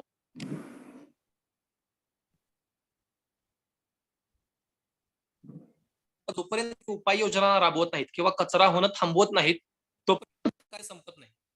त्यामुळे मला असं वाटतं की आमच्या संस्थेने ह्यातील बरेच 5 वर्षात अनुभव घेतले आणि त्या अनुभवांच्या जोरावरती आम्ही असं ठरवलंय की लोकांना कचरा टाकू नका हे सांगायचंच नाही. लोकांना कचरा कुठं टाका हे सांगायचं आणि त्यासाठी एक ठोस कार्य रचना आपण बनवायची आणि त्याच हिशोबाने आम्ही एक मॉडेल बनवलं आहे की गड किल्ल्यांवरच्या समस्या लक्षात घेता आपले साधे डस्टबिन किल्ल्यांवरती लावून ते टिकत नाहीत आणि त्यांचा काही उपयोग होत नाही. कारण का आपल्या साध्या डस्टबिनमध्ये 50 प्लास्टिकच्या बॉटल जरी टाकल्या तरी ते डस्टबिन भरून जातं आणि त्या बॉटल्स हलक्या असल्यामुळे किल्ल्यातील वाऱ्यामुळे त्या डस्टबिनमधनं बाहेर येतात. हे आपल्याला कायम बघायला मिळतं. त्यामुळे त्याच्यावरती एक आम्ही प्रोजेक्ट राबवला. त्यावरती आम्ही अनेक स्टडी केले आणि ते स्टडी केल्यावरती किल्ल्याचा ऊन, वारा, पाऊस सोसेल, किल्ल्यावरतील कचऱ्याचा व्हॉल्यूम कमी करेल आणि किल्ल्यावरील कचरा महिने एका जागी साठवून ठेवण्याची क्षमता असेल अशा कचरा कुंड्यांचं एक मशीन बनवलं आहे. त्या मशीनमध्ये बॉटल क्रश होऊन त्या तिथेच स्टोअर होतात. त्यामुळे पुढचा एखादा स्वयंसेवी संस्था एक स्वयंसेवक जोपर्यंत ती कचऱ्याची बॉटल तिथून उचलून घेऊन जात नाही तोपर्यंत ती त्याच डस्टबिन मध्ये राहू शकते अशी व्यवस्था केली असल्यामुळे तो प्लॅन जो आहे तो अत्यंत खर्चिक आहे. तरी सुद्धा संस्था स्वतः आर्थिक पायावर उभी असल्यामुळे स्वतः संस्था त्या मदतीतूनच आणि त्या निधीमधूनच त्या डस्टबिन्सची ज्या मशीन्सची आपण क्रशरची गोष्ट करतोय त्या क्रशरची निर्मिती चालू केलेली आहे आपण ऑलरेडी. आणि हे क्रशर्स महाराष्ट्रातील सर्व किल्ल्यांवरती लावण्याचा आपला प्रोजेक्ट आहे. रायगडवरती आता जे काम चालू आहे रायगड विकास प्राधिकरणाच्या मार्फत त्या प्राधिकरणाला आणि आर्किओलॉजीला आणि पीडब्ल्यूडीला आपण हे सादर केलं आणि हे सादर केल्यानंतर हे त्यांना फार आवडलं. त्यांनी आपल्याला अशी प्रतिक्रिया दिली की हा विचार आम्ही याआधी कधीच केला नव्हता आणि कचऱ्याच्या नियोजनावरती हे सर्वात मोठं तुम्ही म्हणताय तो एक माइलस्टोन आहे. तो माइलस्टोन तुम्ही जो क्रिएट केलाय त्याचं आपण अडॅप्टेशन कधी करायचं हे पाहूयात. त्यांनी आपला प्रोजेक्ट अप्रूव्ह केला आहे आणि सरकारच्या आणि प्रशासनाच्या सर्व प्रक्रियांमधून तो लवकरच पूर्ण होईल आणि त्याच्यावरती आपल्याला एकदा गो अहेड मिळालं तर रायगडवरती सगळ्यात पहिले तुम्हाला हे डस्टबिन बघायला मिळतील.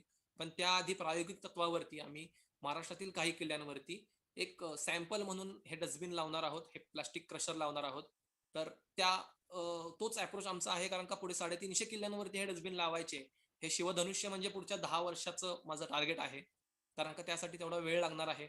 हे काम सोपं त्यावेळेस होईल ज्यावेळेस आपल्यासारखे तरुण स्वतः पुढाकार घेऊन आपल्या गड किल्ल्यांवरती हे प्रोजेक्ट राबवतील आणि मग हे 10 वर्षाचं काम कदाचित 1 वर्षातही पूर्ण होईल. त्यावेळेस माझं उद्दिष्ट पूर्ण होऊन मी पुढच्या माझ्या उद्दिष्टांकडे जाऊ शकतो. पण सध्या तरी माझं हेच ध्येय आहे की कचरा नुसता उचलणं हे कार्य नसायला हवं. ज्या दिवशी आपल्यासारख्या संस्थांना कचरा उचलावा लागणार नाही ते खरं अंतिम ध्येय आणि ती खरी अंतिम स्वच्छता असं मला वाटतं गड किल्ल्यांची. सो त्या हिशोबाने आमची संस्था पुढे चाललेली आहे. ओके सर, तुम्ही आज आम्हाला जी माहिती दिली नक्कीच एक कौतुकास्पद बाब आहे आमच्यासाठी आणि तुम्ही करत असलेलं कार्य हे नक्कीच आमच्यासाठी प्रेरणादायी आहे. तुम्ही आज जोडला गेला त्याबद्दल नमस्कार आणि धन्यवाद. आणि अशाच पद्धतीने भविष्य काळामध्ये सुद्धा NSS युनिटला तुम्ही जोडले जाल अशी मी अपेक्षा करतो. नक्कीच सर्वांना तुमच्या सर्व टीमला माझ्या आणि संस्थेकडून आभार की तुम्ही आजच्या दिवशी एवढा स्तुत्य कार्यक्रम आयोजित केलात आणि त्यावरती ही चर्चा घडवून आणलीत. त्या चर्चेतून मी जी उत्तरं दिली माझ्या मते तरुणांना ते एक इन्स्पिरेशन म्हणून एक उत्तर मिळालं असेल. माझा एक्सपिरियन्स इतका मोठा नाहीये की मी तुम्हाला इतकं मोठं मार्गदर्शन करू शकतो, पण माझं इन्स्पिरेशन नक्कीच एवढं आहे की तुम्ही एखादी संस्था छोटी संस्था कशी चालू करू शकता त्यासाठीचं माझं इन्स्पिरेशन आहे. कारण का मी स्वतः आता शिकण्याच्या प्रवाहामध्ये आहे, संस्था निर्मितीच्या प्रवाहामध्ये आहे.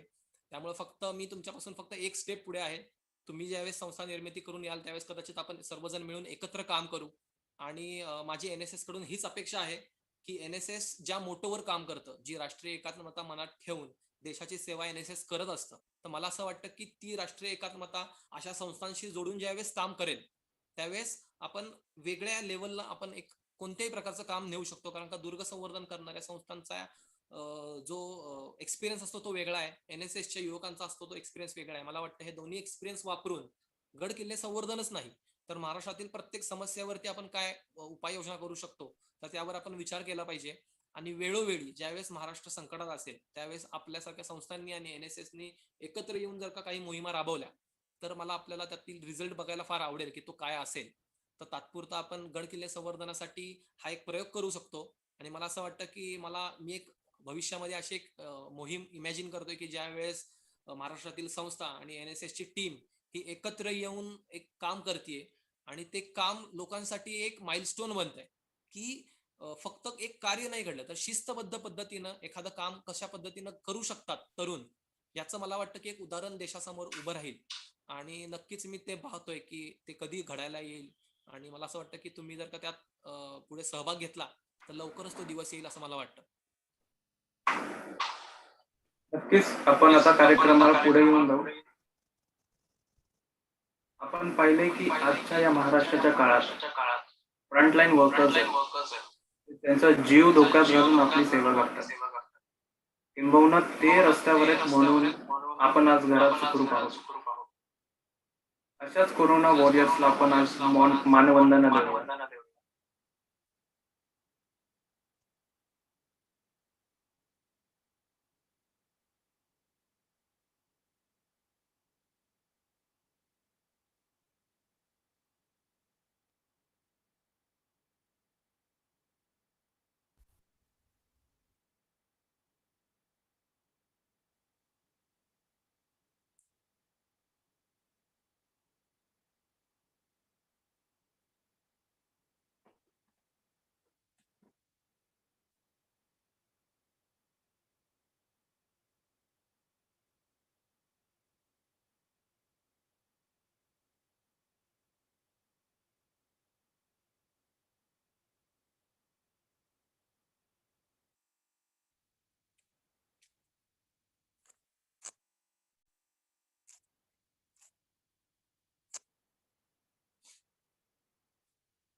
तुझं गोष्ट पृथ्वी मुलाची पृथ्वी मुलाची हाय पृथ्वी मुलाची मन सुद्धा तुझं गोष्ट आहे पृथ्वी मुलाची तू चाल पुढं पुढं गड्या नीती कशाची परवा बेकुणाची परवा बेकुणाची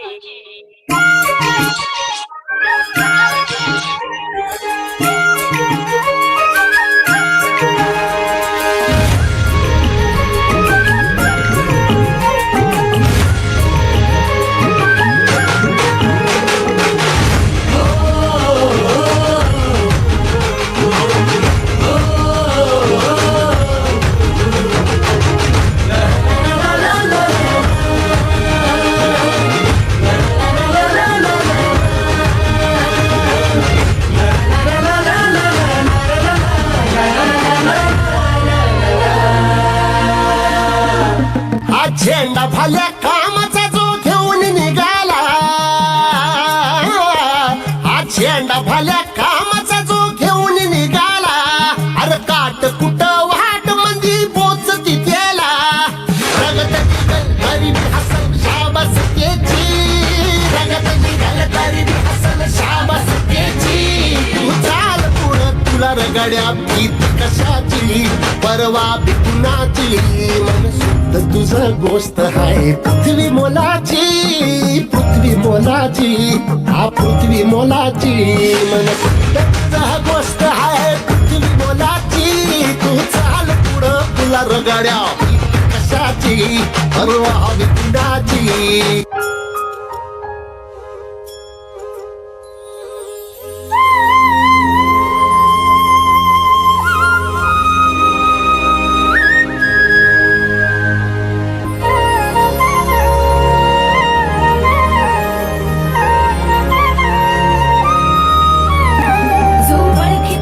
औक्ष म्हणजे मोठी लढाई अन हत्याराचं फुलावाने घाव बिघाई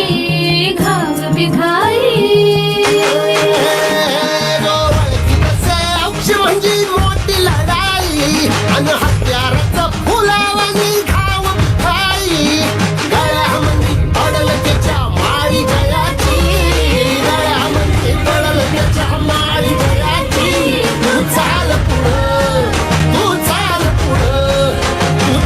पुढं तुला रगड्या भीती कशाची परवा बिकुणाची मन सुद्धा तुझा गोष्ट आहे पृथ्वी मोलाची हा पृथ्वी मोलाची मन सुद्धा तुझा गोष्ट आहे पृथ्वी मोलाची तू चाल पुढं तुला रगड्या भीती कशाची परवा बिकुणाची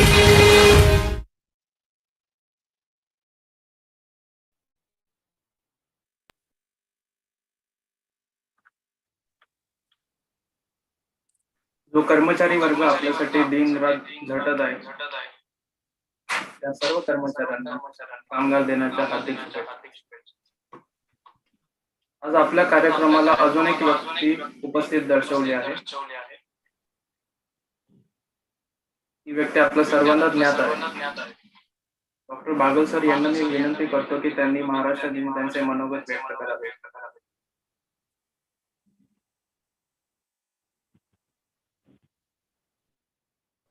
सर्वप्रथम मी आपली सर्वांची क्षमा मागतो, कारण एक महत्त्वाची विद्यापीठाची आमची बैठक चालू होती.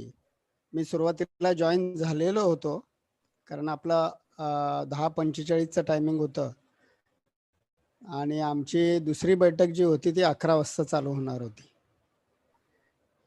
ती 11 वाजता जी बैठक चालू झाली ती बरेच विषय होते जे वैद्यकीय क्षेत्रामध्ये आजच्या परिस्थितीवरती विचार करण्यासाठीची ती बैठक होती. त्यामुळे मला ती महत्त्वाची बैठक आणि माझे विचार आमच्या होमिओपॅथी फॅकल्टीकडून तिथं प्रकट करण्यासाठी म्हणून मला हजर राहणं ते गरजेचं होतं.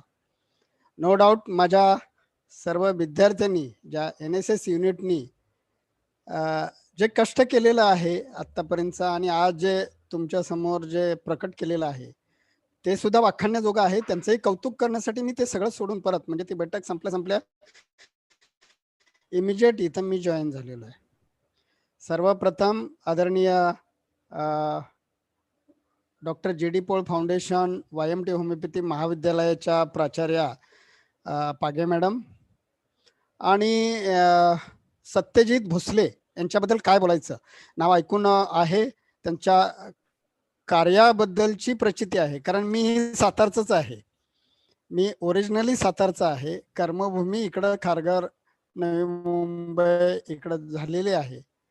मी अजिंक्य तारा बघितलेला आहे, मी सज्जनगड बघितलेला आहे. तिथे ते वाखाणण्याजोगं तिथं नेहमीच माझा म्हणजे वर्षातून 2-3 वेळा तरी येणं जाणं असतं. पण दिवसेंदिवस जी प्रगती होणारी आहे, जी आपल्या सातारा म्हणून आणि सातारा मधील गड म्हणून जे सत्यजित भोसले साहेबांनी जे काम हाती घेतलेलं आहे, त्या कार्याचं सुद्धा मी कधी कधी म्हणजे त्या माध्यमातून मी प्रकट होत असतो. आणि माझ्या सर्व मित्रांना सातारमधले जे आहेत, कदाचित त्यांना माहीत असतील किंवा त्यांच्या बरोबरीनं ते काम पण करत असतील, जे डॉक्टर मंडळी आहेत त्यांच्या बरोबरीने, त्यांना सगळ्यांना मी सल्ले देत असतो की तुम्ही त्यांच्या बरोबरीने राहायला पाहिजे. माझ्या होमिओपॅथी महाविद्यालयाच्या NSS युनिटचं खरंच कौतुक करावं असं कमी थोडं आहे. त्यांनी सर्व परीनं आपापल्या ज्या काही त्यांच्या योजना होत्या, त्यांच्या डोक्यामध्ये होतं, त्या पद्धतीनं त्यांनी ते क्रिएट केलं. आणि आज जो महाराष्ट्र दिन आहे, हा महाराष्ट्र दिनाचं औचित्य साधून त्यामध्ये त्यांनी सहभाग घ्यायचं ठरवलं आणि हे खरंच कौतुकास्पद आहे. मला एक सांगायचं आहे, महाराष्ट्र दिन हा का साजरा केला जातो, कधीपासून साजरा केला जातो, याची माहिती कदाचित या विद्यार्थ्यांना आहे नाही मला माहीत नाही. विकिपीडियावरती ही सगळी माहिती उपलब्ध असते. परंतु त्या काळामध्ये 1960 मध्ये ज्या कर्तव्यनिष्ठ ज्या महाराष्ट्रामध्ये, कारण जी पॉलिसी राबवली गेलेली होती की मुंबई ही डिवाइड केली जाईल आणि दुसऱ्या भागामध्ये नेली जाईल. आजही या मुंबई सारखाच एक प्रश्न अजूनही प्रलंबित आहे बेळगावचा. आणि त्यासाठी आपले 108 हुतात्मा पण गेलेले आहेत महाराष्ट्रामधून. ज्या केंद्राच्या शासनाकडून ज्या ऑर्डर्स दिल्या गेल्या आणि 1 मे रोजी त्या सर्व म्हणजे गोळीबार करा डायरेक्ट, अशा पद्धतीच्या ज्या घटना म्हणजे घडल्या गेल्या. परंतु महाराष्ट्र थकला नाही. महाराष्ट्र हा मराठी रक्ताचा, मराठी बाण्याचा आहे, हा थकला नाही. कितीतरी संकट आली, इव्हन स्वातंत्र्य काळामध्ये सुद्धा महाराष्ट्राच्या ज्या काही लोकांनी त्याग केला, जो त्याग केला तो महाराष्ट्रामधून झाला. महाराष्ट्रामधील प्रत्येक व्यक्तीने त्यामध्ये सहभाग घेतला. मला दुःख एवढंच आहे की त्या व्यक्तींचे अजूनपर्यंत कुठेही फिल्म आलेली नाहीत. जशी तुमचे कोण पंजाबचे जे होते त्यांची आली, पण अजूनही आमच्या जे रिअल हुतात्मे आहेत यांची अजूनही पिक्चर फिल्म आलेली नाही. शिवरायांनी महाराष्ट्र घडवला. शिवरायांनी त्यामध्ये प्रत्येक घटकाला खत पाणी घालून ऊर्जा स्थापित केली आणि त्या ऊर्जेने आपला आज हा महाराष्ट्र घडवलेला आहे. आज नवीन तरुण पिढी समोर महाराष्ट्र काय आहे, कारण आज मी माझ्या मुलांनाही समजावू शकत नाहीये, कारण त्यांना इतिहासच तेवढा तुटपुंजा दिलेला आहे. मी माझ्या ज्यावेळी शैक्षणिक शिक्षण घेत असताना माझा जो मी इतिहास वाचलेला आहे तो खूप वेगळा होता. आज माझ्या मुलाचं ज्यावेळी इतिहासचं पुस्तक वाचतो, हिस्ट्रीचं पुस्तक वाचतो, त्यावेळी शिवाजी महाराज हा एका पॅरेग्राफमध्ये शासनाकडून दिलेला आहे. एका पॅरेग्राफमध्ये माझा शिवाजी महाराज ही संकल्पना किंवा हा इतिहास मावणारा नाही. हा इतिहास मी तुम्हा सर्व विद्यार्थ्यांना, NSS युनिटच्या सर्व विद्यार्थ्यांना आवाहन करतो की हा इतिहास तुम्ही लोकांसमोर आणावा, पुन्हा पुन्हा विकिपीडियावर जाऊन वाचावा.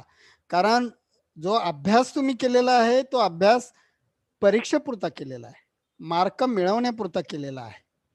तुम्ही खरोखरी इतिहास वाचावा. मध्यंतरी गड किल्ल्यांचं एक शिवसेनेतर्फे एक पुस्तकी छापण्यात आलं, त्याच्या सीडी करण्यात आल्या. म्हणजे आपले आजचे माननीय मुख्यमंत्री उद्धवजी ठाकरे यांनी सुद्धा हेलिकॉप्टर मधून सर्व गड किल्ल्यांचं फोटोग्राफी केलेलं आहे. आज माझ्याकडे ते पुस्तक अवेलेबल आहे. मी माझ्या मुलांना ते पुस्तक दाखवलेलं, प्रत्येक गड किल्ला सगळं दाखवलेलं आहे. याचं संवर्धन म्हणजे मला आज खंत वाटते. मी राजस्थान फिरलेलो आहे, मी देशातले इतर राज्यात सुद्धा फिरलेलो आहे, त्या गडावरती गेलेलो आहे.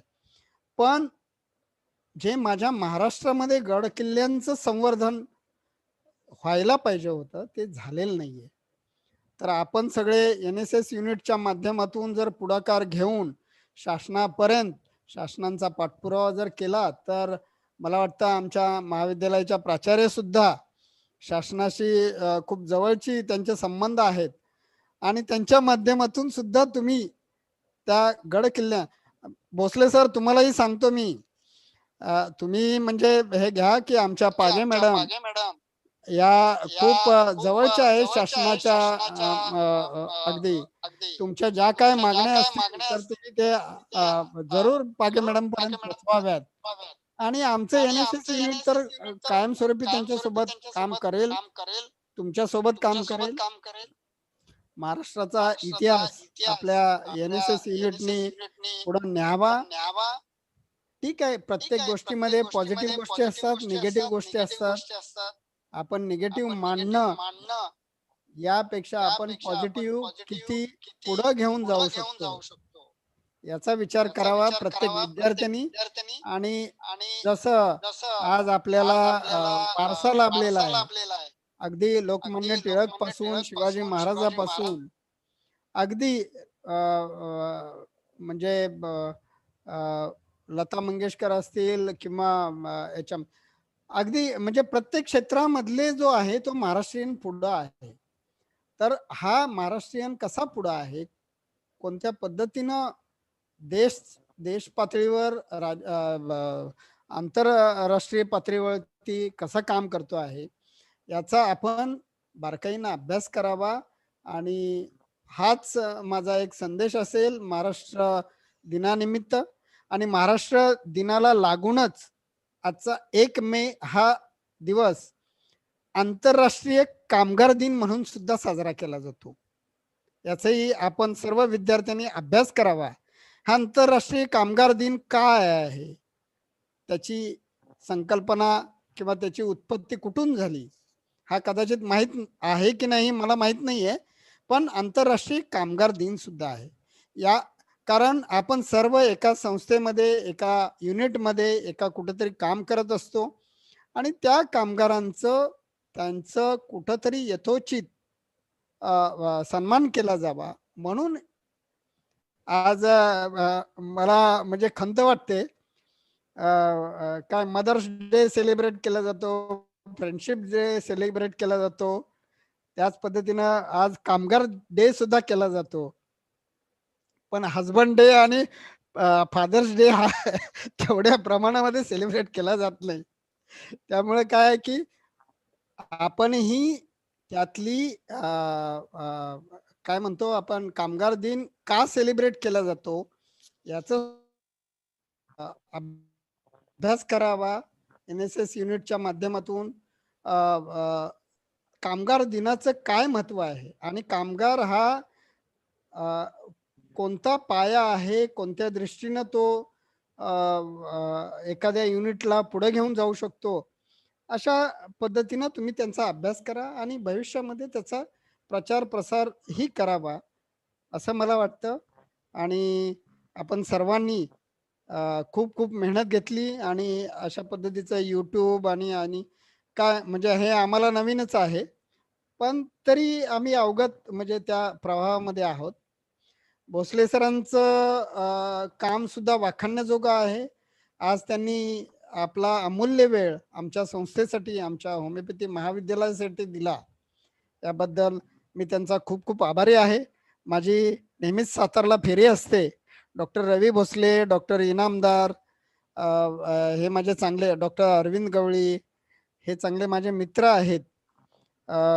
मी सातारला आलो की नक्की आपल्याशी कॉन्टॅक्ट करेन, आपण नक्की भेटू आणि आपल्या काय योजना असतील त्यामध्ये मला खारीचा वाटा जर मिळाला तर मी खरंच आनंदी होईन. आणि आपल्या सर्वांना कामगार दिन आणि महाराष्ट्र दिनाच्या खूप खूप शुभेच्छा. धन्यवाद.